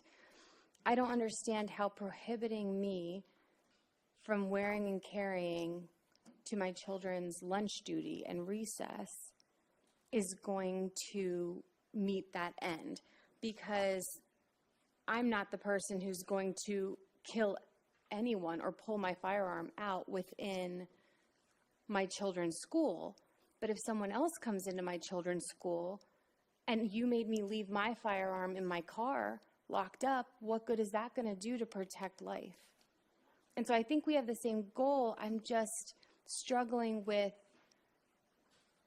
how we can actually achieve it, because we have the ability to restrict wear and carry is not the same as we are going to reduce this gun violence. We are going to stop the epidemic of people being murdered in the state of Maryland almost daily. We're going to stop children at 9 years old being killed on street corners and killed in their schools, in their cafeterias. Like, I think we can all agree that's what we're here to do. And restricting people who've undergone background checks, who've never committed any crimes, who just want to be able to protect themselves, the people they love, and frankly, anyone around them. I don't understand how this bill is meeting that goal. I believe that what this bill seeks to do, and what Senator Waldstreicher indicated the bill seeks to do, is it establishes areas in our public life where people are not able to wear and carry firearms. It's consistent with the public safety rules that we have had for quite a while in our state and in fact in our country. And I think that look, I think that the question that you're raising, it goes to a question of whether guns should literally be allowed everywhere or not. And I don't believe that you necessarily are advocating that guns should literally be held everywhere, are you?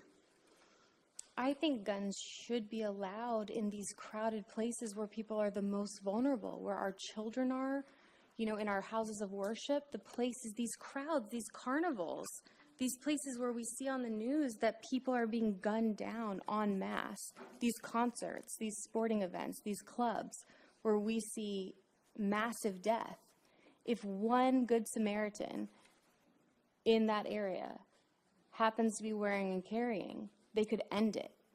But if we say that law-abiding citizens are not able to do that, then they're not able to protect themselves or anyone else, because the criminals are never, ever going to abide by this.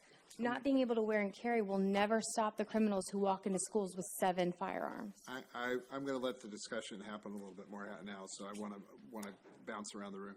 Delegate Bartlett, then Cardin, then Conaway. Thanks. Thank you, Mr. Chair. And I understand, unfortunately, there's a lot of balancing that we have to do as legislators. And unfortunately, there have been some law-abiding citizens who were law-abiding citizens up until the time that they committed a mass shooting. Not all shootings have been with illegal guns.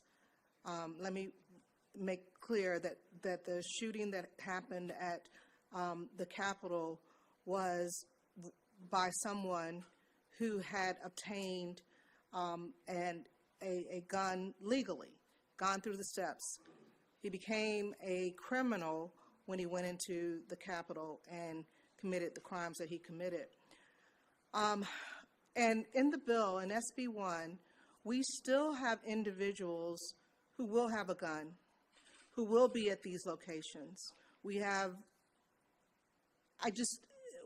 just have to be careful, because unfortunately what we don't get, because in a perfect world, what I would prefer is everyone, if you were to have a gun, I want to see your card. I want to see your card that you have never committed a crime. I want to see your card that you say, I am never going to shoot anybody unless it's self-defense. I'm never going to do anything wrong.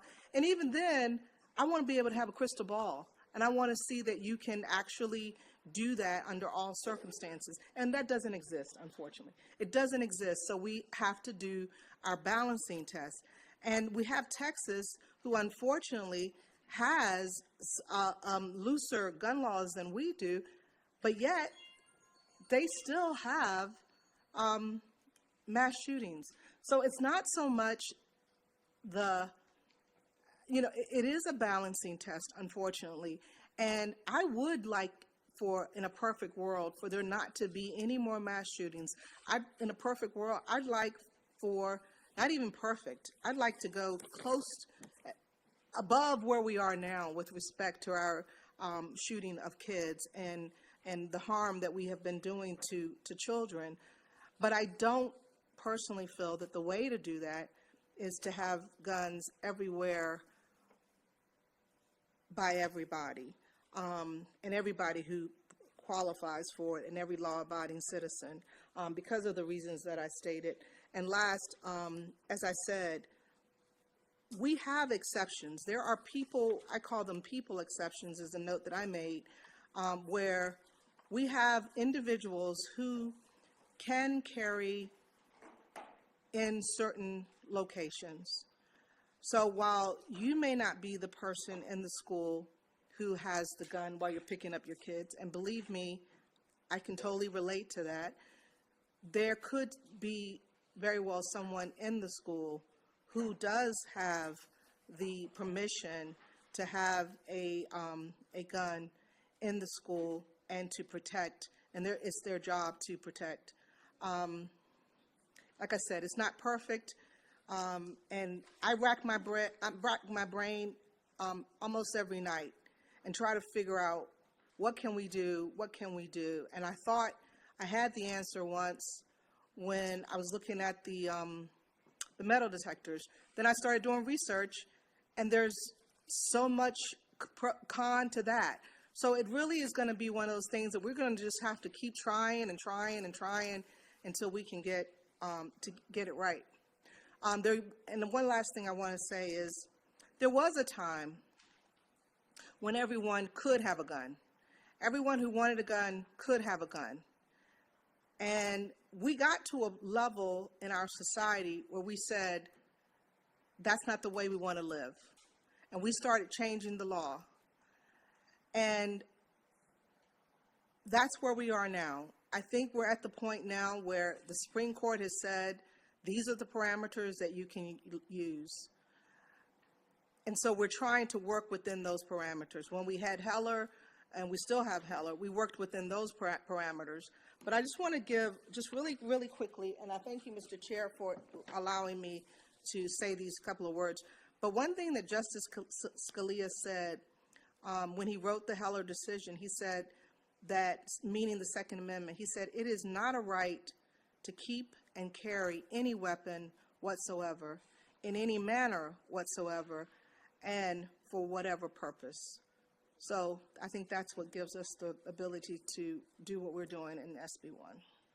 Thank you, Mr. Chair. I'm going to go to Delegate Cart, then the Vice Chair, I'm sorry, Delegate Cart and then Conway, then the Vice Chair, then I see. Thank you, Mr. Chair. Just, I'll preface it with saying I'm going to support this bill. I think it's good. I think we have too many guns out there, or too many regulated firearms, and we need to start at some point.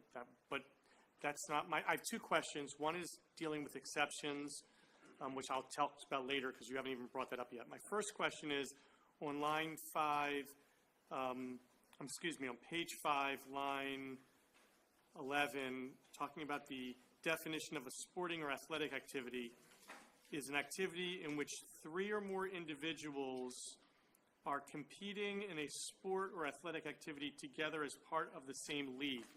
And I just want to make sure, are we talking about like official leagues? I would worry that it might be more expansive than it intends to be if we're just talking about people who get together on a Sunday afternoon and play pickup basketball, but they do it regularly. That could be considered, 3 people can be considered a league. So I just want to make sure that we're not doing something unintended. But besides that, this part of the bill I love. So thank you. So there's a provision in section E of this, which is on page 8 at line 5, that says that the subsection does not apply to an organized sporting or athletic activity for which the wearing, carrying, and transporting and use of a firearm is a customary part. So this wouldn't go to a sporting activity that has to do with actually wearing and carrying a gun.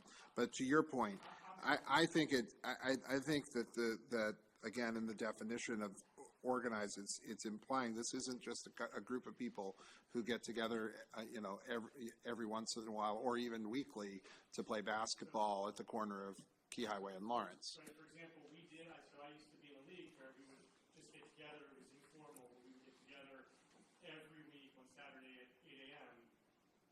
I'm not saying we shouldn't, I just want to be intentional about what we're doing. I think that we are going to be prohibiting that as well.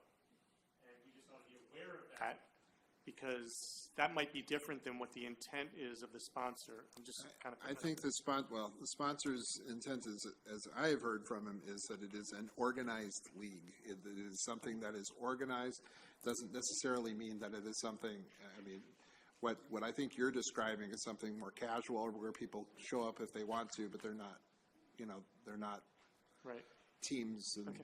That's fine. I mean, just so you know, schedules or stuff like that. I just wanted to bring that up because I think that may be vague. So, but I'm going to support it because I think it's great. Conaway, then Eric Hand, then the vice chair. I'm sorry. I'll come back to you. I'll go to the exceptions section. Delegate Conaway, but I'll go to the exceptions in a minute. Delegate Conaway, then Eric. Thank you, Mr. Chairman. So, in reference to this bill, on page 7, we're still having the firearm that has to be carried or transported in a motor vehicle. It has to be unloaded and locked in the container. This goes to the exceptions part. So can I put a pin in this, and then I'll come back to this? Well, but go ahead, ask your question, because we'll go through the exceptions here in a moment.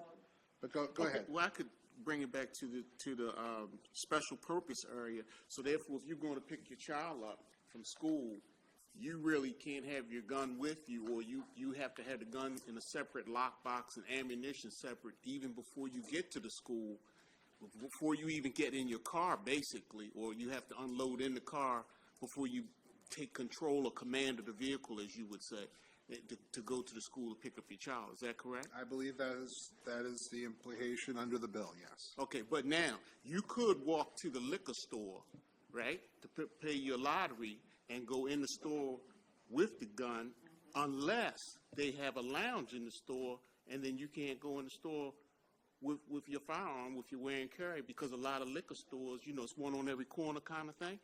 A lot of them have lounges in the back or upstairs. So if they have a consumption place, now you're in trouble, right?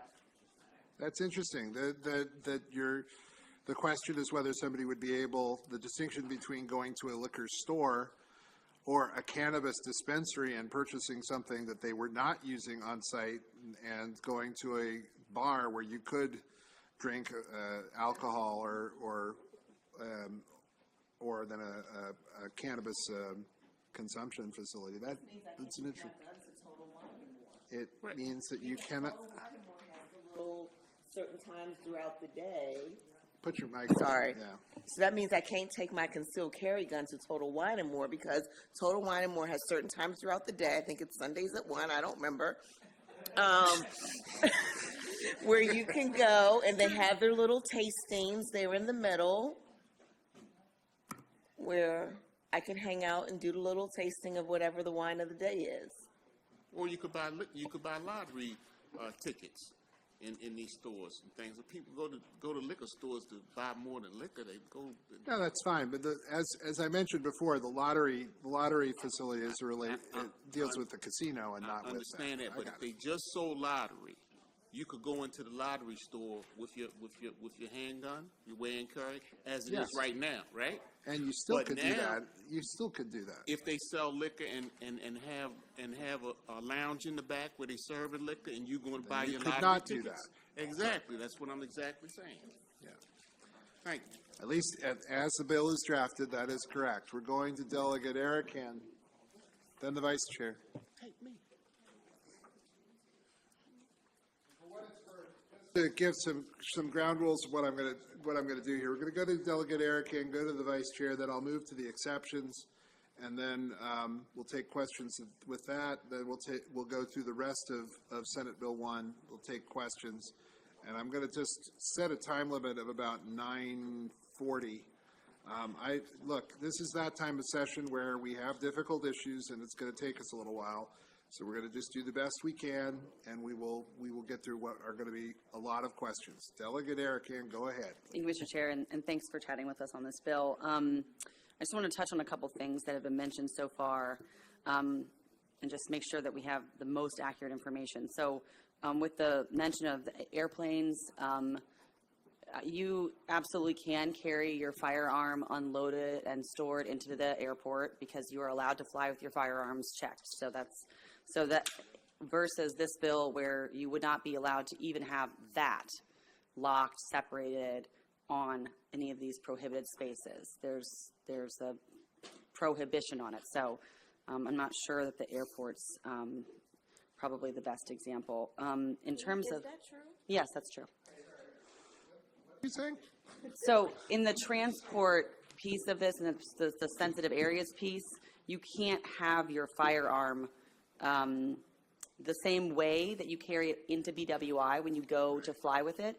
You would not be able to maintain that exact posture if you were going into any of these sensitive areas. Let's say Because you were checking the firearm onto the plane. Right, You were you saying would- that if you just simply possessed the gun, even Right. though it was unloaded in a case. Correct. You'd still run afoul of this law. So that's the one piece I wanted to just real quick touch on. In terms of the sensitive areas and what Delegate Munoz was touching on, that these policies are an utter and complete failure and they do not save lives because you are disarming me. So everyone in this room, I am the person, me, who you're saying should not be allowed to carry a firearm. You are not telling a mass murderer that they cannot carry a firearm because they don't give a crap about what we do in this building. They could not care less. So you are actually telling me, you know, the victim of like intimate partner violence, that I cannot carry my firearm. It's sick.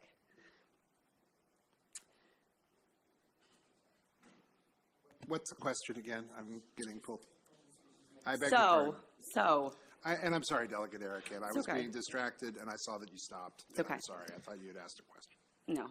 So anyways, in reference to Tennessee, what happened in Tennessee is that that person chose a different location first. And then they realized there was too much armed people there, and they switched to a school because they knew that those innocent victims would not have anyone shooting back at them. You are not protecting our babies with these bills. You are not doing it. Finally, the Capitol Gazette shooter, yes, he purchased firearms legally. He did not have a concealed carry permit. He was not approved by the state to carry any of those firearms. He bought them legally, yes. He did not have a permit to carry. He did not go through the wear and carry class. He did not have permission. So he's a terrible example. And finally, this bill, what it actually does is de facto ban the carrying of all firearms. If you will look in the bill, it does not allow you to carry the firearm anywhere unless there's a sign posted that says you are permitted. So I will never carry my firearm again.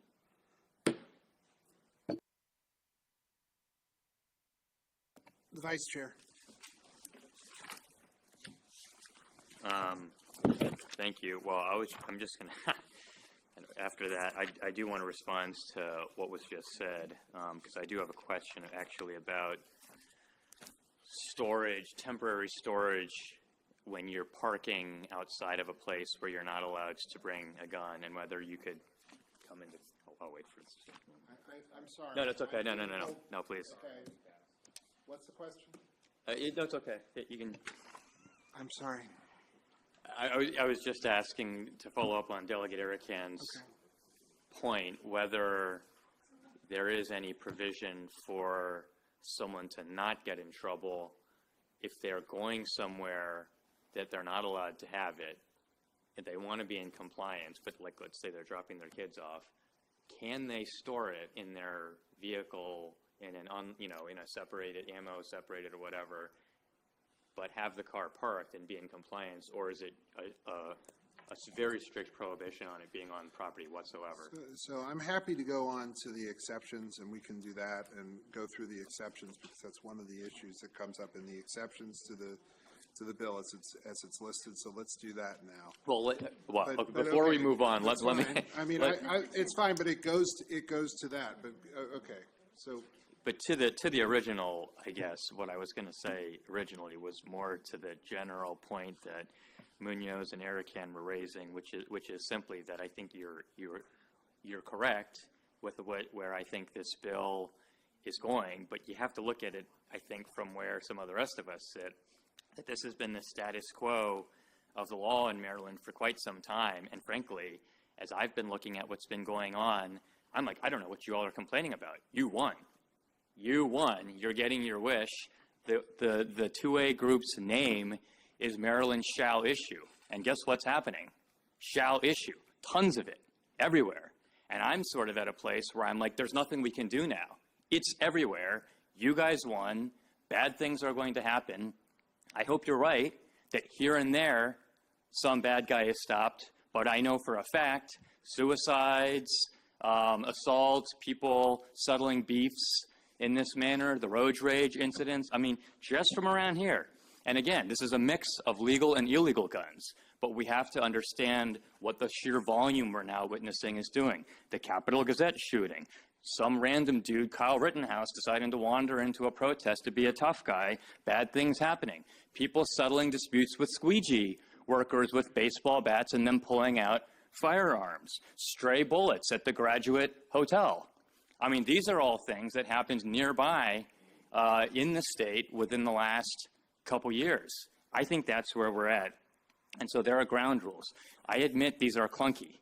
I have a lot of questions about them, but very clearly we are in the process of shaping a very new, very fresh norm. And we're in the wild, wild west here because we've never had to deal with this before. So I am sympathetic to whether some of these are squishy places that are hard to comply with. But again, as to the fundamental question about whether we're all just sitting here trying to make a more dangerous place and not thinking about the babies, I absolutely reject this. I'm thinking about these other accidents that we know are going to happen because of this, and counting how many instances from the last few years of heroes saving people due to a legally acquired firearm I can count in Maryland. Not that many.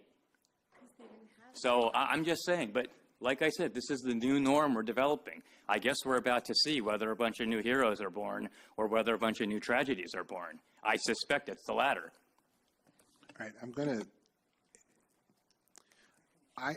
again, as we all know in this committee, there are profoundly difficult issues that we deal with, and there are profoundly difficult issues that we're going to continue to deal with.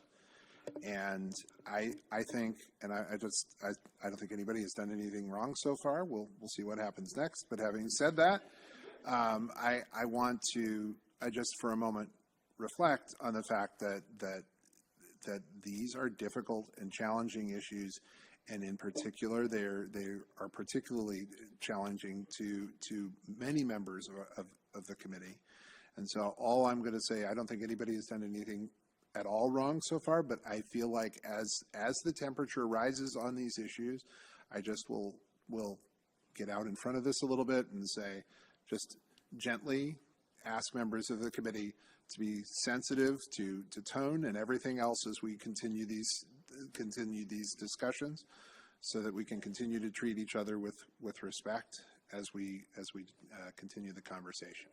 With that, I'm going to go to Delegate Tolles, then Delegate Grammer, and then Delegate Pasteur. Yours is on for Delegate Pasteur, then Delegate Grammer, then Delegate Tolles, and Delegate Young.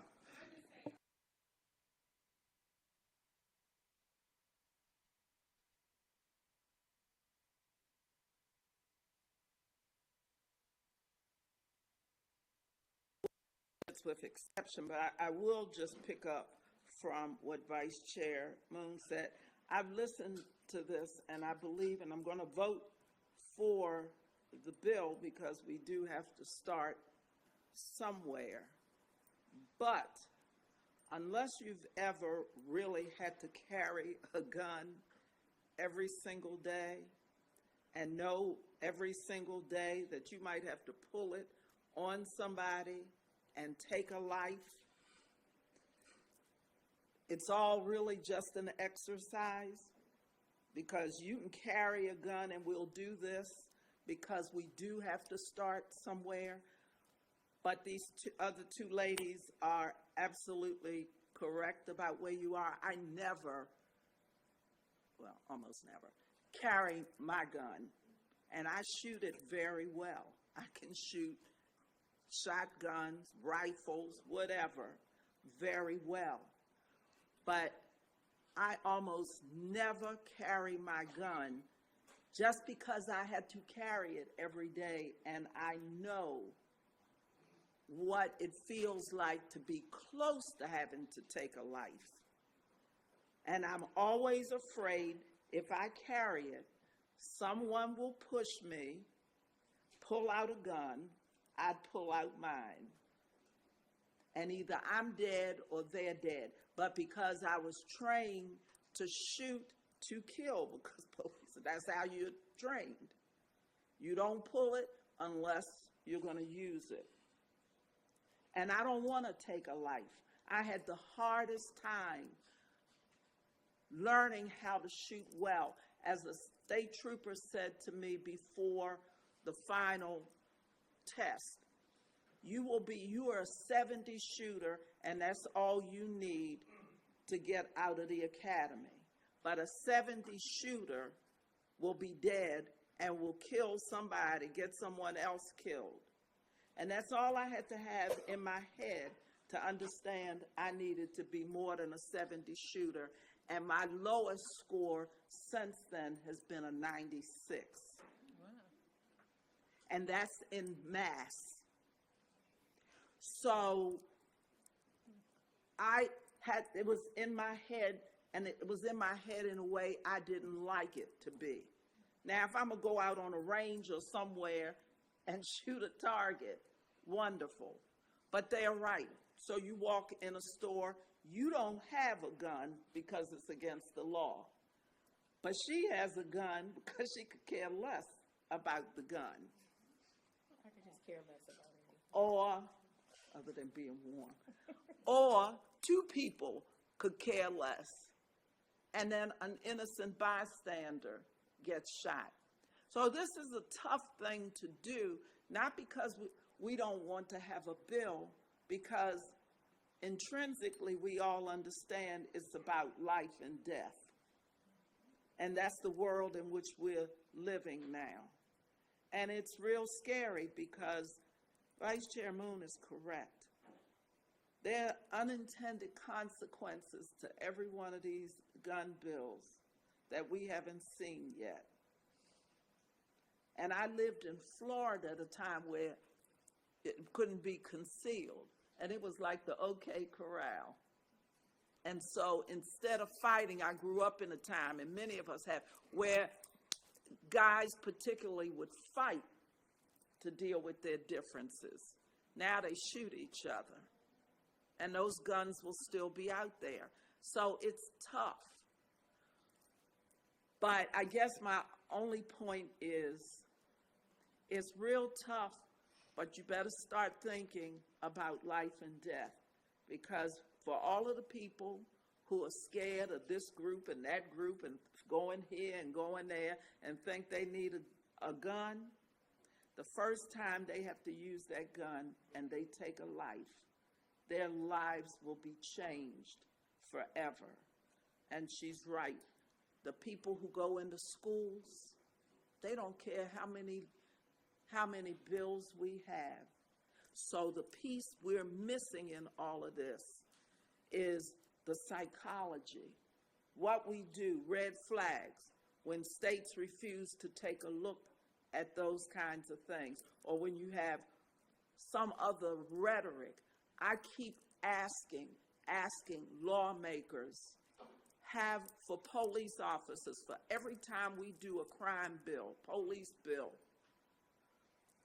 they wear uniforms every day, and people can identify who they are, and they have a gun. And so they know that they're walking targets, and they still have lives. Their girlfriends and boyfriends and the children all still make them crazy.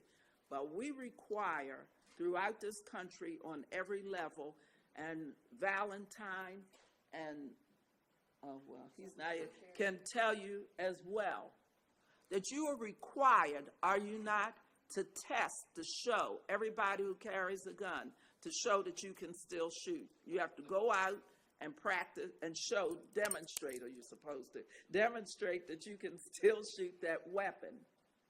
But no one on a regular basis says to a police officer, every 6 months or a year, you're going to have a psychological. Just because, no fault, just because you have to carry a weapon. And every time I bring it up, somebody says, oh, well, look at the cost of that. But what's the cost when you have to pay for a police officer who killed someone? I have sat with a man who was the most balanced person, a negotiator, and talked to him, had a good time, and watched him go home, leave me, go home, go in his garage and shoot his brains out. And no one saw it coming, and I'm the last person to see him. No one ever asked or suggested that I get to talk to someone. I was in a shootout, watched 3 bad guys and 2 agents murdered in front and couldn't do anything about it. I got 45 minutes. So there's so many pieces to this that we're not looking at, and that's a whole lot. But I just needed to say that because we're acting like this is, no, I shouldn't say that. That sounds negative. This is more than just writing a bill. This is about a whole lifestyle and a whole bunch of things we need to be thinking of in conjunction. Thank you, Delegate Pasteur. We'll go now to, we're going to hear from Delegate Grammer, Delegate Young. Thank you, Mr. Chair. I think, yes. And then Tolles, I think we're going to get to a question about exceptions. But Delegate Grammer. Thank you, Mr. Chair. So this bill is blatantly unconstitutional, and to see it as anything short of that, you have to read it to see what it does. So Bruin holds that a state may not enact legislation that would in effect exempt cities from the Second Amendment because it infringes on the general right to bear arms. This bill bans carry on public property. It bans carry on private property. And it bans carry on a ton of property in between. It was said that we won with Bruin. Well, this bill does the same thing that Good and Substantial did. Good and Substantial, in effect, it prohibited anybody from really getting a permit, and that's what changed. So if we can get a permit, but you can't carry it anywhere, what you're doing is ipso facto banning a person from carrying whatsoever. So I feel like reading the bill, we're struggling to find things to put on paper. Carrying a gun on school is already illegal several times in code. 4102 prohibits carrying on school grounds. 4203 prohibits carrying on school grounds. Here we're criminalizing it the 3rd time. And I'm just struggling to see, like, in an average day for an average person, for the average people that were here testifying in front of us, where are these folks going to be able to carry? My day goes like this. I get up, I dress my kids, I feed my kids, I take them to school. So I clearly can't stand on my neighbor's grass with a carrying. I can't drop them off school carrying. I can't drive to work carrying. When I get home, I can't pick up my kids carrying. I can't go, there's a restaurant down the street. It's a nice Italian place. They serve alcohol for consumption on site. I can't carry there. So for the average person on an average day, this bill just makes having a permit completely irrelevant. That's the problem. Now, if you want to do this again and just pass something that's blatantly unconstitutional, that's what we're doing here. And I respect the effort to kind of put bounds around this, but read the bill. This bill does not protect private property rights. It bans carry on private property. your private business, your private home, a multi-dwelling unit, a strip mall, anything that's private or public property, which is everything. Like, where can I carry now? On the sidewalk and in my car?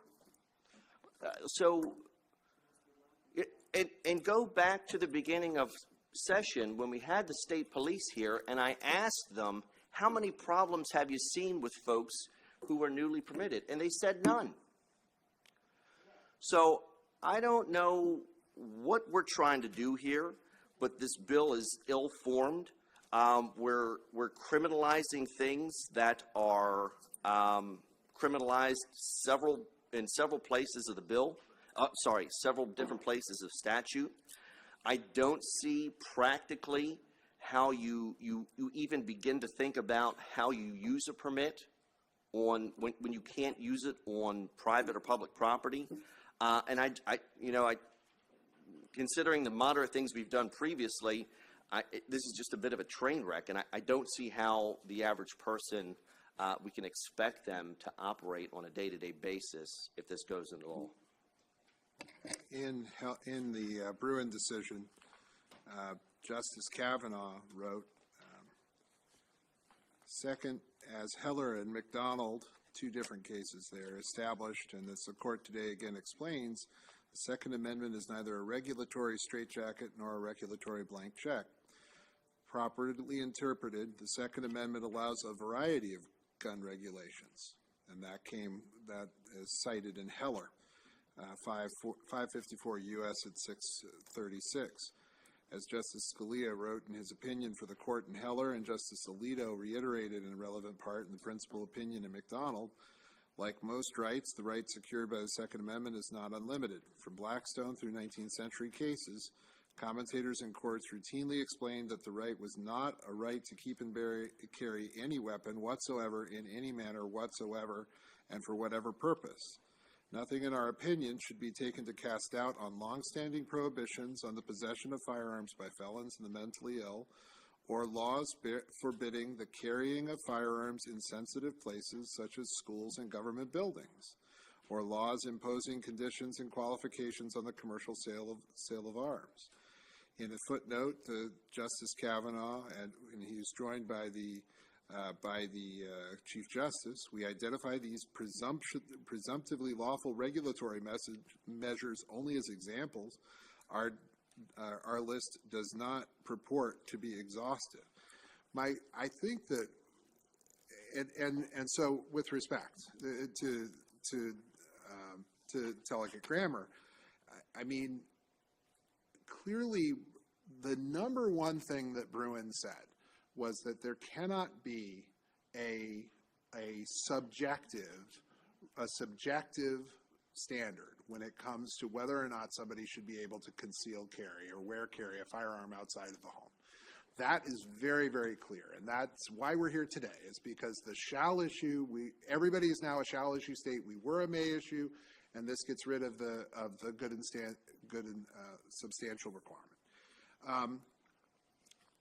Having said that, what is still clear, and I don't question what our jurisprudence is going to have to figure out, is and this is going to be part of that discussion, what the outline is of the places where you can have a firearm and where you can't have a firearm.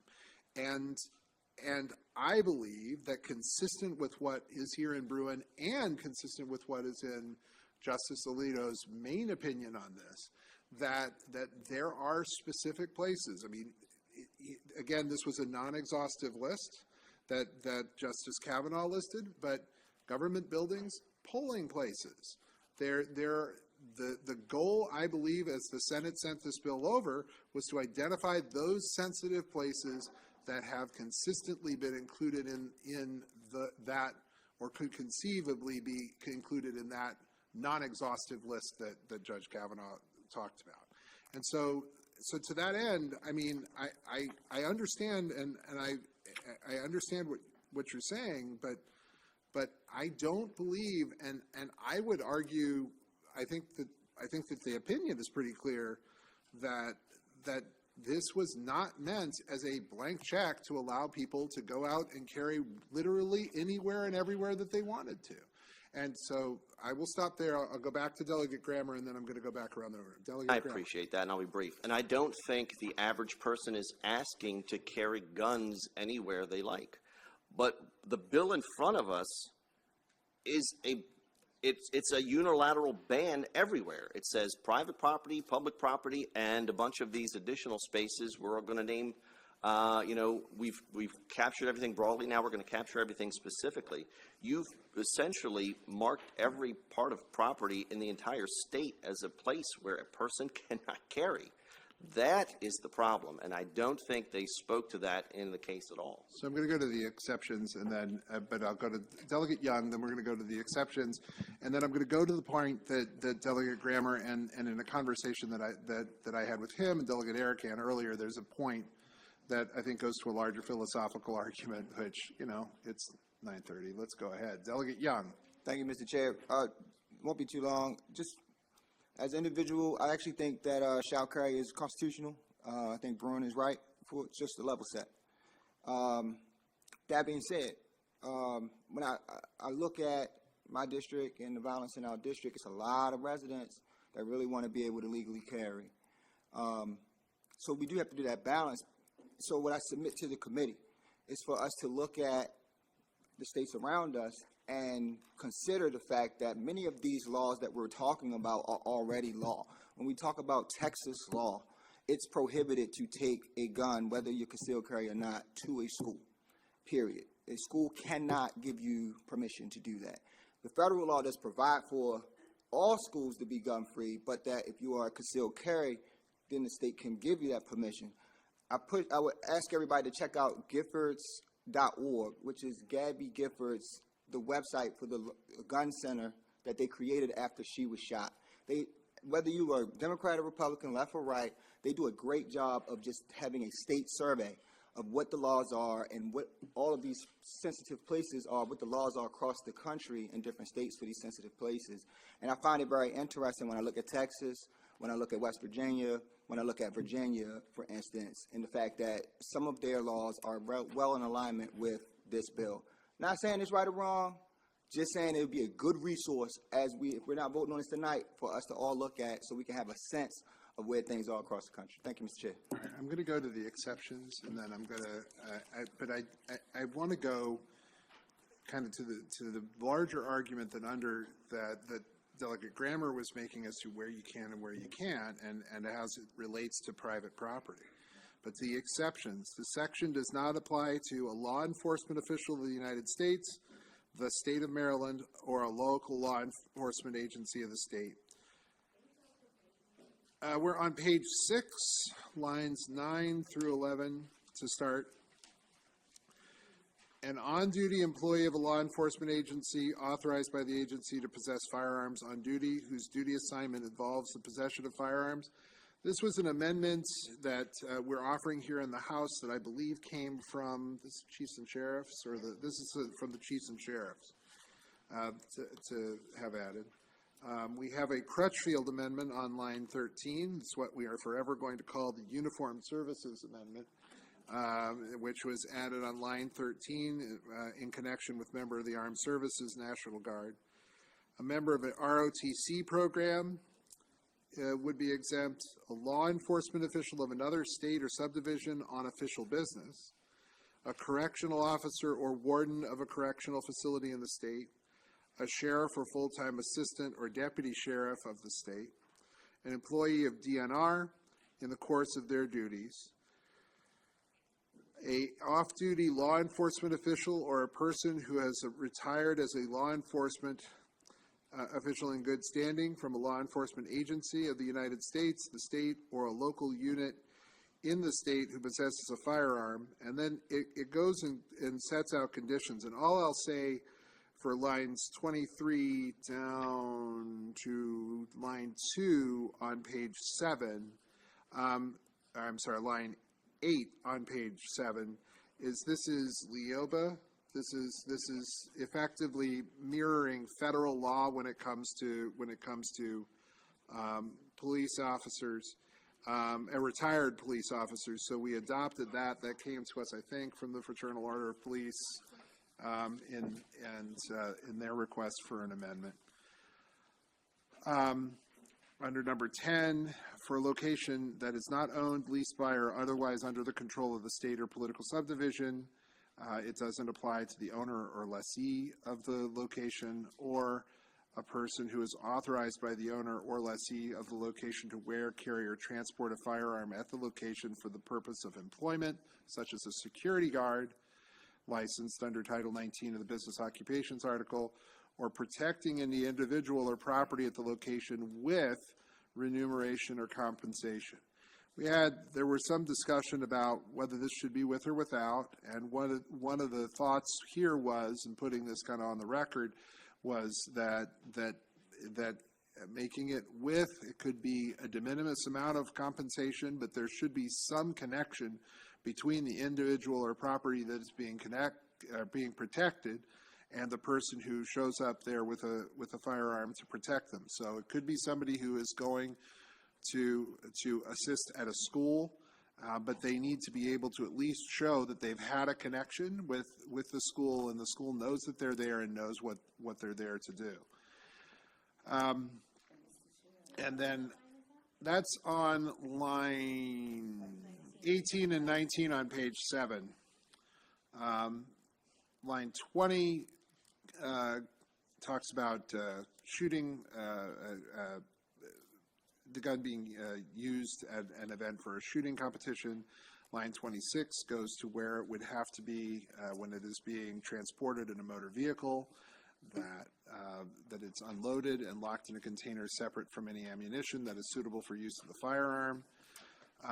And then that is the end of the exceptions. However, I'm going to keep going because the other part, effectively the third part of the bill, starts on page 9. Yes, starts on page 9 with definitions of dwelling. Again, it includes language under LEOBA that's got to be there, and it has some of the same exceptions that I mentioned before. But in C on page 10, line 13, this goes to the issue, and there was a spirited and discussion that I was having earlier this evening with Delegates Erica and Delegates Grammer, with regard to what would be required for a person to wear and carry on another person or business's property, and what the law, or what the bill as it's drafted says, is that a person wearing, carrying, or transporting a firearm may not enter or trespass on property unless the owner or the owner's agent has posted a clear and conspicuous sign indicating that it is permissible to wear, carry, or transport a firearm on the property, or 2, enter or trespass on property unless the owner or the owner's agent has given the person express permission to wear, carry, or transport a firearm on the property.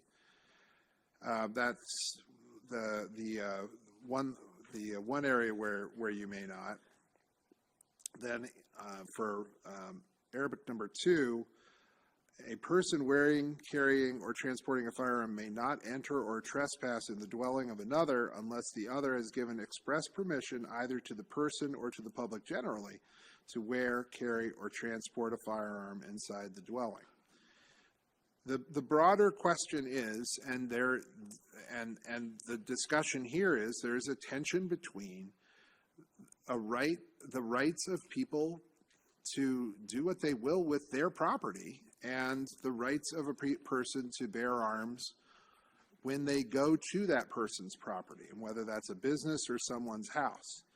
And so for now, I mean, I've opened the door on the exceptions. I see Delegate Conway's light is on. I know Delegate Tolles was going to ask a question as well. I see Delegate Cardin. I'm going to go to Delegate Tolles first, then Conway, then Cardin to talk about exceptions.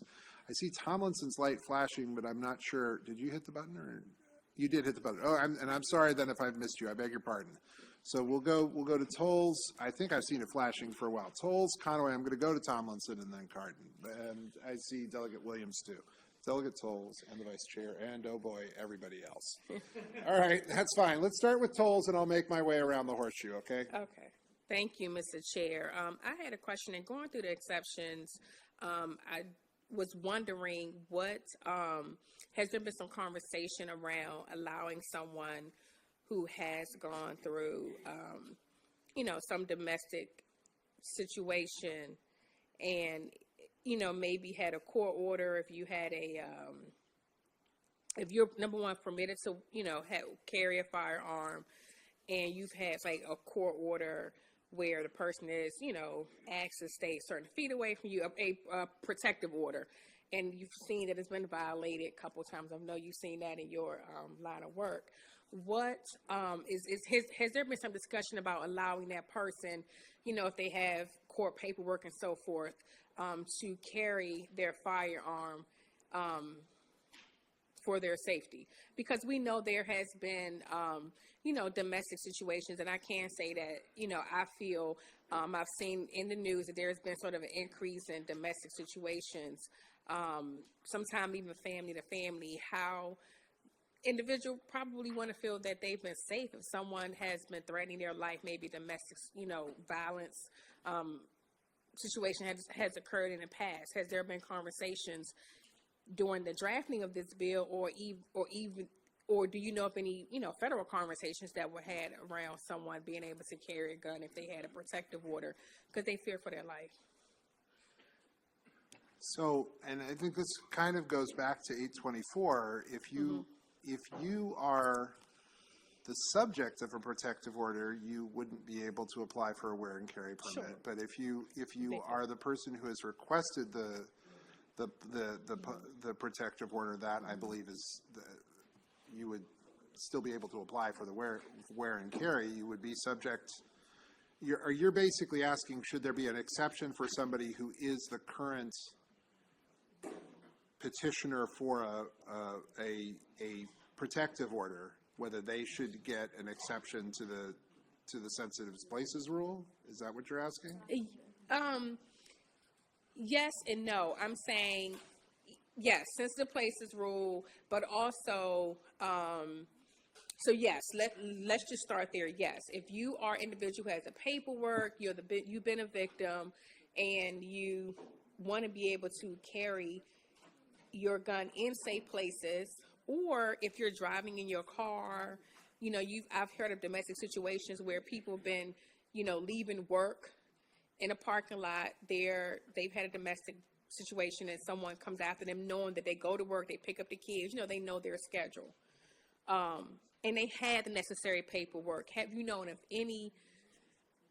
Well, no, you wouldn't know. I mean, not that you wouldn't know, but I'm saying in drafting this bill, has there been conversations? Because I think that's an important, piece of it. I have heard so many cases across the state where people have caught people coming from work. They've had a protective order against them, and they fear for their life. And some folks have even taken, gone to the range to learn how to protect themselves because they fear for their life. So I wonder, has there been any consideration for exception for that if they can show the necessary documentation from the courts that they have filed for?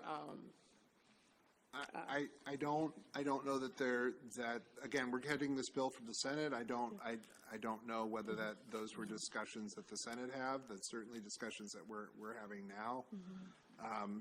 And we can talk about that more. I think that partially, though, that I guess one of the questions would be, because you are the petitioner for a protective order, does that mean that you should be able to carry a concealed carry, or should be able to wear carry at a power plant, at a casino, at a school, mm-hmm. Should you be able to do that at those places? And I'm not sure that that's certainly the intent of the bill. So can I just have a follow-up? If the judiciary says you file for your petition and you go through, your hearing with the courts, and the judiciary say that, hey, you've had a situation occur in picking up your child from school, and, you know, leaving your home while driving your car, you've been followed. Is there some way, and this is sort of where I would rely on your expertise, where the judiciary can say, you know, that you are given permission in these situations. Obviously, you can't go to the MGM, you can't, you know, you can't go up in a power plant, but if you have your normal routine, picking up your children, you know, leaving work, you are allowed to have it where you know that you could, what's the word I'm looking at? Not the perpetrator, whatever you want to call him or her, could attack here. I considered how we would be able to draft that. But I mean, I guess it's something we could try and talk about a little more. I'm not sure how we would be able to effectuate that, but that's something that we could discuss. Okay, thank you. All right, I skipped Tomlinson apparently a long time ago, so I'm going to go back to Tomlinson, then I'm going to go around the horseshoe. So Delegate Tomlinson, please.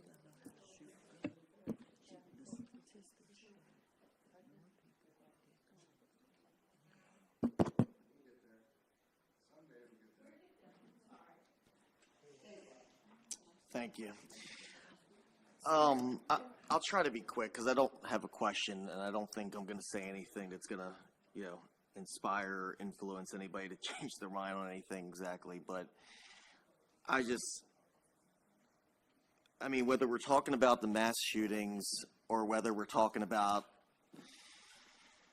crime in the streets, and I really appreciate, he's not here, but I really appreciate what Delegate Young was saying, talking about folks that he's got in his community who would like to be, people who are law-abiding citizens and would like to actually be able to carry to protect themselves from the people who don't care. So whether we're talking about dangerous areas or whether we're talking about mass shootings, I mean, these people, they don't care. They never did care. They're still not going to care. The bad actors, they're never going to care. And we talk about, I mean, and I understand, I mean, especially all of you who have been here longer, I mean, every time there's a mass shooting, whether it was last week or 2 weeks ago, whenever that was, I mean, we've got constituents reaching out to us asking, you know, what are you doing down there? It doesn't matter whether you're Republican or Democrat. We've got our constituents asking, what are we doing? And we all want to be able to go back in a week and say that we did something. And I understand that for some of you that this will allow you to go back and say, you know, and you can kind of point to this bill and say, this is what we're doing. But as far as mass shootings or even crime in the streets, this isn't going to do anything. And I know we talked about airports earlier, and it just got me thinking, yes, you don't need to carry an airport because airports are generally not targets of mass shootings because there's people walking around, there's armed guards walking around with assault rifles. They're some of the safest places to be. Just like why there's no mass shootings here in Annapolis where we work, because we have an armed guard in every single room practically. So, and now she's gone as well, Delegate Erica, but she was talking about children being scared. My wife and I are about to have our first kid in 6 months, and it scares the absolute crap out of us. I mean, my wife talks about wanting to homeschool her kids primarily because of these shootings that happen what seems like every other week. And I don't think this bill is going to do anything to help with that. So with that, thank you. And I appreciate the great conversations we're having here and the well-tempered manner in which we're conducting this meeting. And thank you, Chairman, for even letting us have this talk. Fine. Delegate Cardin, thank you very much for that. Delegate Cardin, then Munoz, then the Vice Chair, then Williams, then Conaway, then Taylor.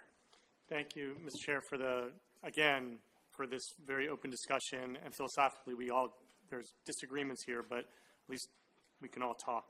I want to talk specifically about something with the exceptions, just make sure I understand, which is why I wanted to wait until you brought this up. So you were talking a little bit on page 7, line 18. This was, I've gotten a lot of calls from particularly the Jewish day schools in my district that have had at least one a day. I've got about 15 Jewish day schools in my district, and at least one a day of these threats that come. And so there are a lot of parents that want to be able to be helpful, and they can be, and they're trained, and they have their permits and everything. So the way I read this, I just want to make sure that it basically says, so I think this is the part, protecting any individual or property at the location with remuneration or compensation. And what you had indicated is that it can be de minimis. So if I want to make sure I'm clear so I can talk to my constituents.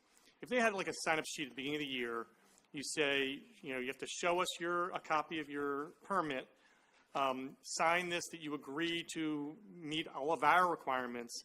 We're going to pay you $1, and you're going to be able to be here or be a volunteer if and when you're on campus.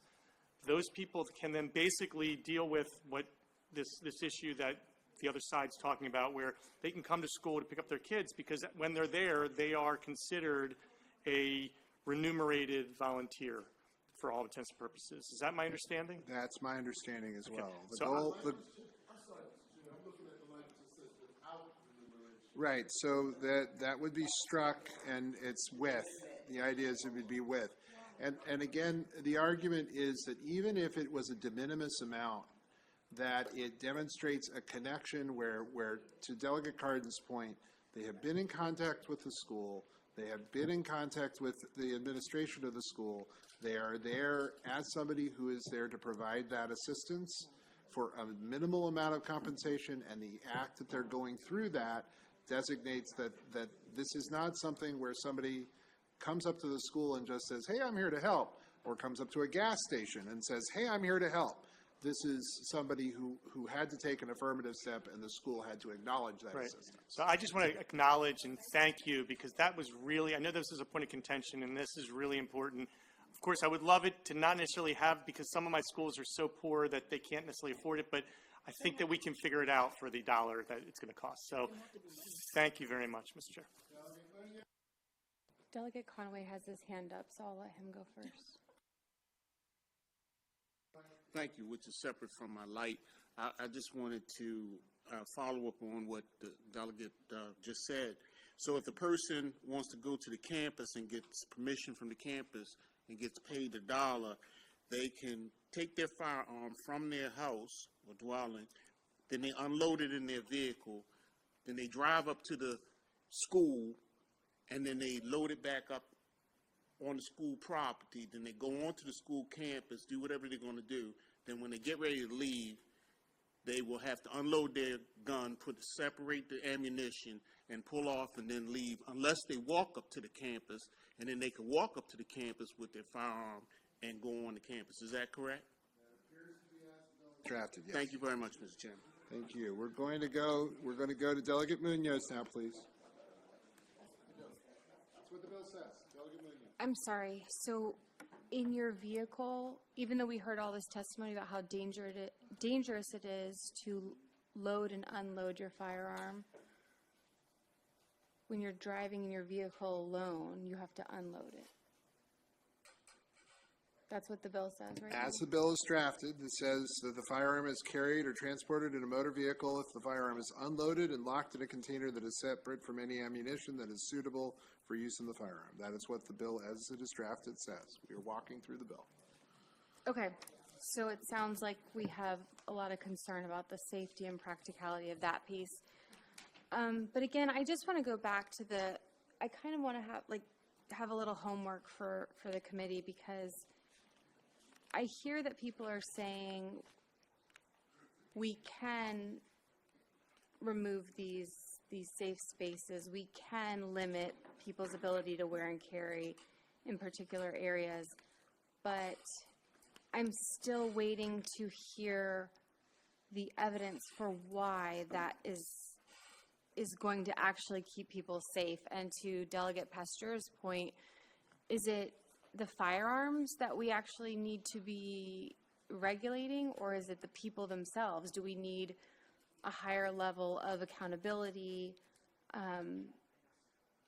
because to my original point, as a mother of 5 small children, I can provide for them, I can protect them, I have those abilities, but if you don't allow me to carry where my children are, then that limits my ability when someone walks into their school with 7 firearms and, wants to kill small children like we just saw in Tennessee. And so I'm not sure I fully understand the evidence and the reason why we're doing this. I hear some people say it's unconstitutional, some people say we can do it.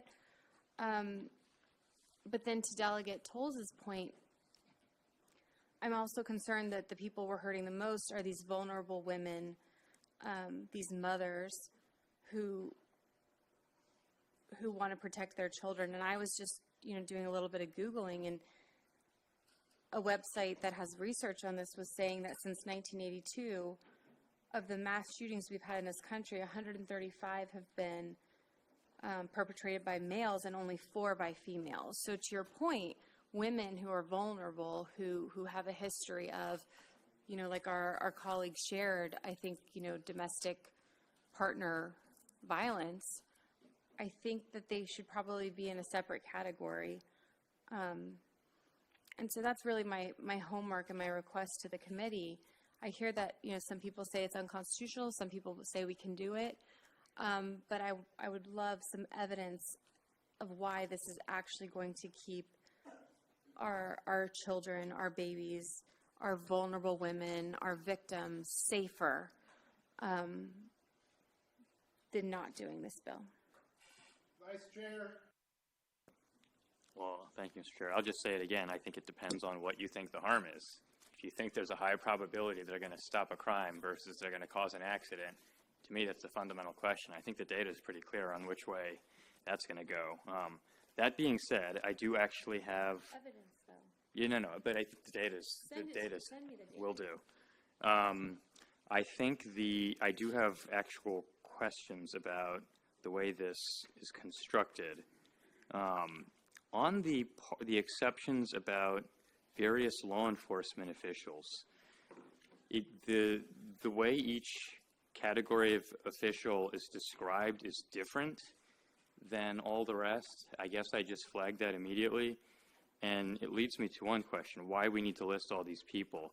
The first one says this does not apply to a law enforcement official of the U.S., the state, or a local law enforcement agency of the state. And then it proceeds to list some of those law enforcement agencies, and I wonder if that's necessary. Like, aren't DNR cops law enforcement officials under the definition in Maryland Code, but they're listed separately, and the same is true for these sort of like on-duty, off-duty, but the first one seems to just catch them all. Number B1. Happy to get more information about that. I believe, I believe that we're trying to cover those bases. I know that the administration asked for DNR police to be included distinctly, and so we can try and get an answer to that question. Okay, I mean, I don't care. It just seems like the first, because I remember from past conversations, the law enforcement official definition in Maryland covered almost everyone with a badge and a gun. And so a lot of these folks, even the ones that are off-duty, on-duty, it seems like superfluous language. Not important, but I'm just flagging that. And then the second issue is on page 7. I just want to be very clear about this question about storage. So on page 7, line 26, this is an exception. It says this, so these prohibitions do not apply to a firearm that is carried or transported in a vehicle if it's, separated from the ammo. So then I turn to page 8, and it says a person may not carry or transport a firearm in those same places. So are we saying that you can bring it to school so long as the ammo and It's in the car. you can leave it in your car? Okay, that's all. So those were my 2 questions on the construction. Thank you. We'll go to Delegate Williams, and here's what we're going to do. I'm going to go to Delegate Williams. I'm going to go to Delegate Taylor, and then we're already past 10 o'clock. I think we're going to take these questions and then see where we are and go from there. Delegate Williams. We're not voting it tonight. Delegate Williams. Yes, thank you, Mr. Chair. Delegate Cardin kind of hit on one of the things that I had with regards to on page 7, which yes, would apply to the Jewish day schools in your county, would also apply to the mega churches in my county, who, also will have received, certain threats and things like that as prominent African-American churches. And so I do appreciate that language there. I wanted to go back, Mr. Chair, on page 10 when we were talking about, because I know that was a concern that was raised about the property rights. And so I guess the way that I see it is that if I own a piece of land, I own a property, I have my house or whatever, I can dictate who comes in and who comes into my house. And I think that's the gist of this language here. If I don't want Joe Schmo to come in my house, I can say, I don't want you to come in my house. If I can say, I don't want you to bring a gun into my house, I feel like I have every right to be able to say that in my house. And the way that I'm reading this, I think that's what this says, but I just want to make clear that that's the gist of it. And I see Delegate Grammer shaking his head no. Why is it that I can't dictate what comes into my own home? Delegate Grammer. Thank you, Mr. Chair. Well, you can do that already. But what this bill does is it empowers the state to arrest you. So, for example, But I can get you arrested for trespassing in my home if I say don't come in my home and you come in my home. You can do that already. So what this bill does is if I walk on my neighbor's lawn, that's a crime. This isn't about property rights. This is about banning carry on private property. That's right. what But this if I say that that's does. what I want on my private property, I'm trying to understand what's unconstitutional about that. Well, you could do that now. You have that now. Right, and this language simply reiterates So you're using property rights as a basis for creating a new crime. That's the concern. You're creating a crime. Like, think about the So magnitude. you're saying that this is creating a new crime in addition to the rights that I already have? I just want to make sure I'm understanding. It's empowering the state, to arrest somebody, and think about the magnitude of it. Think about all the property in the state of Maryland that's either private or public. So where can you carry? And to his point, there is no place that's done that. I agree with right, his point. And I don't want to get into the public schools, the playground. It's already illegal. I'm just Twice asking for my home. You already do that. That's already your prerogative. The question is, should we pass a bill that makes it a crime to walk on someone's yard? Well, I take one step into someone's yard. I take one step onto a storefront. I'm just hanging out in front of Starbucks. That's all a crime. And what you're doing is you're criminalizing every single inch of this state. You're making it impossible to carry there. And it's a general premise under criminal law. If people can't understand it and apply it equally, if you can't just live day to day without understanding how you can violate this law, it's not an equitable law. So you're saying that I should be able to have my concealed carry gun, go visit my friend, and not knowing whether she wants me to have a gun in her home or not? I just don't, I think a person should, if we're going to have a permitting system where people are permitted to carry and we qualify them and we give them a permit, I don't think it should be, I don't think the state should be able to intervene on your behalf without talking to you to say, wow, he committed a crime there. But wait a minute, I'm going to press for an answer to the question. The question was I think pretty clear. So if you come to my house and you are carrying a firearm, yes, what happens next? And I don't want you to come to my house with a firearm. You would ask the person to leave. You would say, I don't want you to be here. Okay. And if that person did not leave, that would be trespassing, which is already currently law. But are you arguing that the presumption should be that you should be able to come to their house with the firearm, regardless of whether I want you to be there or not? Am I getting to the Yeah, question that was my you're question. asking? That was my Okay. question. Could you answer that question, and I'll go back to No, Delegate? I don't think that's necessarily the case, and that's not really how life works. I don't just show up at random people's houses with guns. No, you show up at your friend's house, and that's what I'm saying. I have friends who own guns. I know that they own guns. Sure. I don't want a gun in my house. I understand that. But say they If- come in and they have a gun on their possession. Sure. So that's what I'm trying to figure out. Where is the harm here if I say I don't want you to bring a gun in my house? Because you create a crime on every single inch of state property, or every But single. it's my property. Well, you already I own it. Yeah, and you already have that legal standing. You could already bring that cause. If they refuse to leave, you already have a recourse. That is what you're saying is not this bill. What this bill does is creates a crime for just being anywhere. It says enter or trespass on property unless the owner or the owner's agent has posted a clear conspicuous sign indicating that it's permissible to wear, carry, or transport, or enter or trespass on property unless the owner or the owner's agent has given the person express permission to wear, carry, or transport a firearm on the property. And that's the reason that not only the gun people, but OPD and the ACLU are against a broad criminalization of just being in a place. But you're not being in a place, you're being in my house. Not necessarily. Imagine You're how being many, in my front yard. Then. Imagine how many. You're in my backyard. Well, it's not just private residence. It's businesses. But I'm not talking about businesses right now. Right. I'm not talking about the playground. I'm talking about my personal home. I get that. But it's the same. We're talking about the bill, and the bill might be your private property, or you could have a piece of property off somewhere they go camping, or it could be anybody's private property. It could be any private property, and you already have that remedy. If a person comes to your house and you don't want them there, I'm not saying I don't want the person there. I just don't want their gun there. I like the person just fine. Have they a gun or not? You could ask them to leave.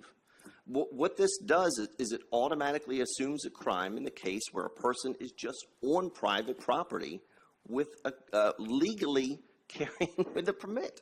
So on a strip mall, a strip mall owner. I don't care about the strip mall. I understand that's not what you're talking about. I mean, I care about the strip mall, but that's not my question. That's the concern about the bill by not only the gun people, the criminal justice people, Republicans, is that it's such a broad and sweeping provision.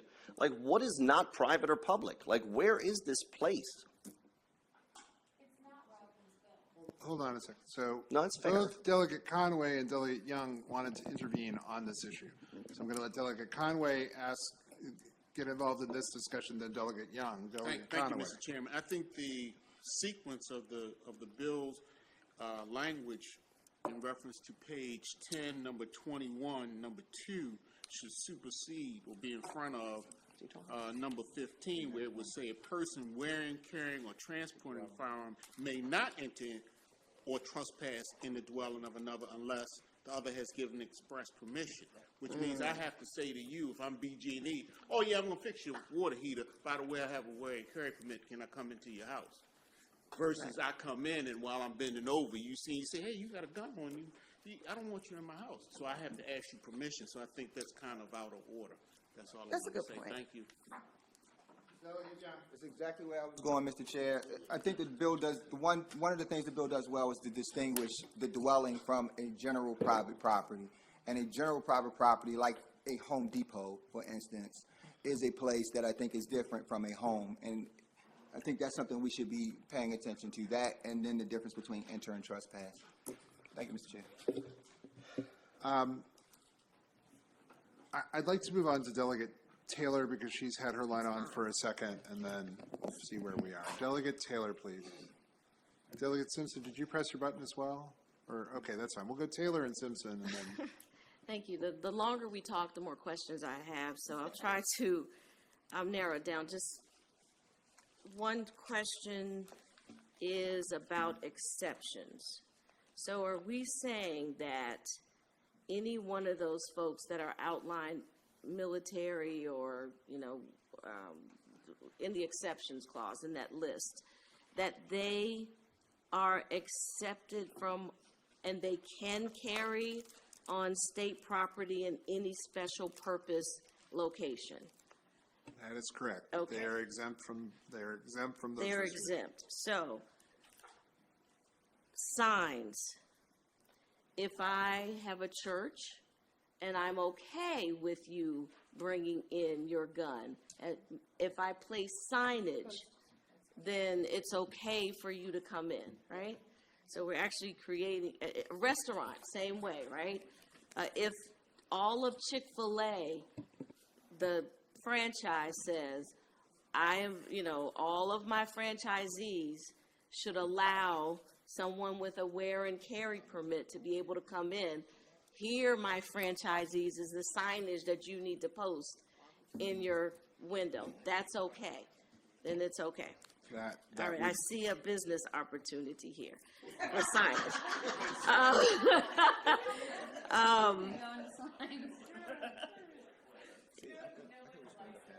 So, and then I guess the kind of building on Delegate Williams, the discourse between she and Delegate Grammer, if Delegate Grammer with his gun was on let's say he fell asleep drunk or something on my lawn, and he had his Why don't gun. we use John Doe? Okay, I'm sorry. Instead I of didn't mean Delegate that. Grammar Okay, falling down permission to drunk on use your the house. All right, delegate's name. that's fine. John Doe. John Doe had a gun legally, but ended up on your property.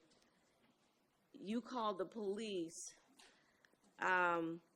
Would the police have to ask you?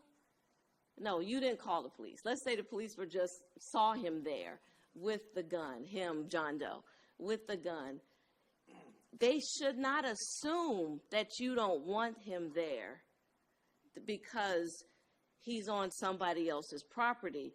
It would be on them to have to ask you as the property owner. So we are, in effect, creating an additional step potentially for the police. I mean, he may before have just broken a vagrancy law or something like that, but I know you're trying to get rid of that, but a loitering law. But now that police officer would actually have to ask the homeowner, are you okay with this guy, otherwise he's broken a law because he's on your private property.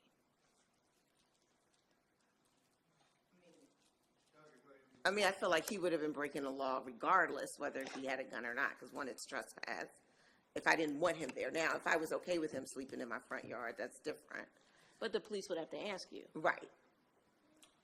And by the way, it's worth mentioning at this point in the conversation, just as an aside, that if John Doe was carrying a regulated firearm and was drunk in possession of the gun, that actually is a crime in and of itself for what it's worth. So setting aside of where he is, that's already against the law anyway. But having said that. Okay, but do you get my point? It's like I'm feeling like there's this additional step that a police might have to take in order to ascertain how a homeowner might feel about this person that has a gun now. Yeah, but I think they would have to take that step now under current law anyway. Really? Yeah. Okay. I mean, I actually think the first step, that if they discovered somebody who was asleep on the lawn, was whether they had a wear and carry permit in the first place. Much less if they did, then that maybe creates a different question as to whether they had permission to be on the property or not. I think their bigger problem is they have somebody who is under the influence who is going to need some services in and of themselves more than anything else. Okay. Delegate Simpson. And then the vice chair. Okay, Delegate Simpson, the vice chair, and then I think I'm bringing this plane in for a landing in a second. So what I see with this, I'm sorry, I missed Delegate Phillips, who hasn't said anything. Simpson, Phillips, vice chair. so when I look at this and listening to Delegate Williams and the exchange with Delegate Grammer, that it comes across that it answers the constituents that I've had come to me of saying, I want to know. I want to, I know people wear and carry, and that is fine, but if they come into my home or my space, I want them to inform me, because I might have a friend who is an officer, and I would give them permission, and yes, you can come into my house and have a gun, and I have no problem. But there may be other individuals that I know who could wear and carry that I do not want, to have a gun in my home. And the other issue that I hear from constituents is wanting to be aware of when they go into someone else's home and there is a gun in that home. I mean, they could legally own that gun, but folks want to know if they invite my child over to go and play at their house, they want to know if there is a gun in that house. So it seems to address that anyone who wears a gun in my house would have to notify me that they have a gun, and I would have to expressly give them permission. Because I think I look at it a little different. I don't look at it that I don't want the person in the house. I may just say, I would prefer you not to be wearing and carrying in my home. That is, I believe, as the bill is drafted, yes. But does it address that they would be aware, if I were going into someone's home, that I have the right to know that there are guns on the premise? Or my child was going to go play at the neighbor's house, do I have a right to know? I don't think under this bill you don't have a right to know necessarily. There's nothing that goes to whether you have the ability to ask or they have a requirement to tell you that there are firearms at the location. So that still leaves it like you can ask them, but if they don't. You can ask them, they don't have to tell you one way or the other. Right. Okay. Thank you. All right. The vice chair, and then, oh no, I got in trouble again. Delegate Phillips and the vice chair. I've been pretty quiet, Mr. Chair. Clearly, this is an area where we're not going to satisfy all of the interest when we finally come to some decision on this bill. This is not going to happen. I don't even know that we'll get consensus because this bill has so many varying factors that I just don't know that we could come to something that makes consensus. However, I do believe we have to do something. Having said that, I have questions and I have comments. And once again, you weren't over on the Senate side, so you probably can't answer this, but I'm going to throw it out anyway. At what point did we decide that we would not kind of do a balancing, and instead of having signs that say you're allowed to wear, having signs that say you can't wear, as opposed to you're allowed to. So as an example, I'm in a shopping center, and instead of the shopping center owner having to say it's okay, or Chick-fil-A having to say it's okay, why? Because I'm thinking about those folks who might wear and carry. I don't wear and carry. I got issues with guns. But at the same time, I'm trying to figure out what's logical. And it seems to me if we don't want somebody to wear and carry and I'm a private owner, I should tell them that. That's just a thought. The other thing is, I really paid attention to this one line earlier that originally said without remuneration. Now we said with. Why does it matter whether it's with or without if the permission is given for an individual to be on premises with a parent at a synagogue, a parent or a person at a church on Sunday, or somebody who the rec league says, I'm playing ball down at the Dome. You all don't know what that is. I'm playing ball down at the Dome. I'm in a rec league. And the rec league says, you know what? We want somebody down here. We're not going to pay him because he's a volunteer. Why do we add the remuneration piece or take it out? That's just a rhetorical. And I think those are my things. But at the end of the day, this is one that we're going to ultimately have to make some decisions on. And no matter what decisions we make on this, it's going to be all over the place because it's a challenge. It just is. The Vice Chair.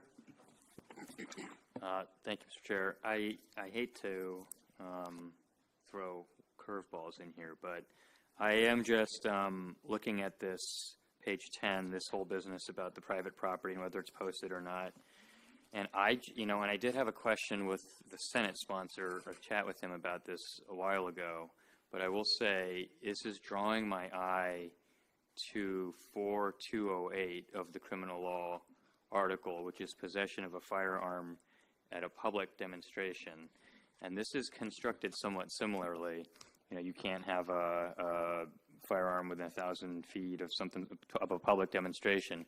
But the interesting thing about this code section is that someone charged with this, or someone who's violating this, has the ability to cure, because it says if they've been advised by an officer to leave, they can do that. And so it's not a strict liability offense, or the mere presence. If you can prove that they were there, even if they left, that they still committed the crime. And I guess I had asked Senator Waldstreicher whether he had considered including something like this in there, and his reason for not was that under 4203, it's already illegal to carry on a school, and that he worried about the merger problem as to the school. But it seems to me that if we were just talking about the posted private residences, we could create an ability for people to cure by leaving if they were asked to leave. I just throw that out there, that this would solve Grammer's issue, and I think I would be somewhat comfortable with that. All right, here's where we are. It is almost 10:30. I've had several people ask that we stop at 10:30. I want to recognize the people in the back of the room who are not here on the gun bill, who are in fact here on another bill that we were hoping to talk about tonight with regard to expungement, including a gentleman who would be directly impacted by the expungement bill. And I want to acknowledge that he has been here, and that he has not just been here tonight, but he has been here and has spoken to members of my staff repeatedly and professionally and honestly for the last several months. And I think he may have gone to several of your offices as well. And I want to acknowledge him very, very much. And I'm going to tell him that we are getting to that bill. As you can tell, we have a lot of other things that we are working on. It doesn't mean that that's not important as well. And I just want to acknowledge that you're here, but I also want to acknowledge that it is 10:30, and I don't want to keep us here very much longer tonight. I'm going to say this now with regard to Senate Bill 1.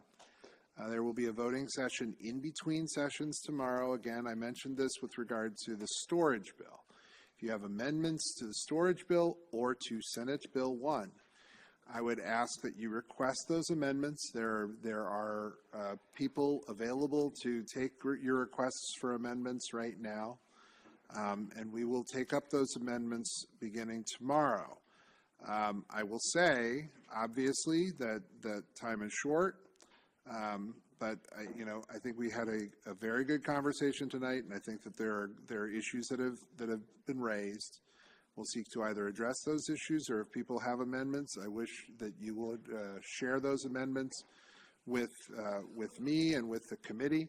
I will mention that Delegate Grammer already has raised a couple issues already in amendments that I believe he sent out to the committee as a whole, and there are some issues that we may be able to address from those amendments already.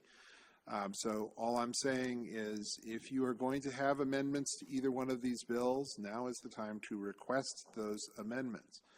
I don't believe, I believe there will be multiple voting sessions potentially tomorrow. I'm sensitive to the holiday tomorrow night, so we're going to, if we vote after a second session tomorrow, it is not going to be a long one.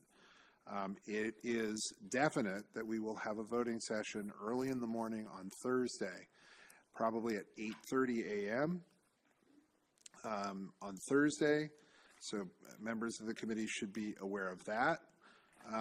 And with that, I'm going to begin to finish. I know Delegate Conway had his light on. Do you have a? We also have bill hearings tomorrow.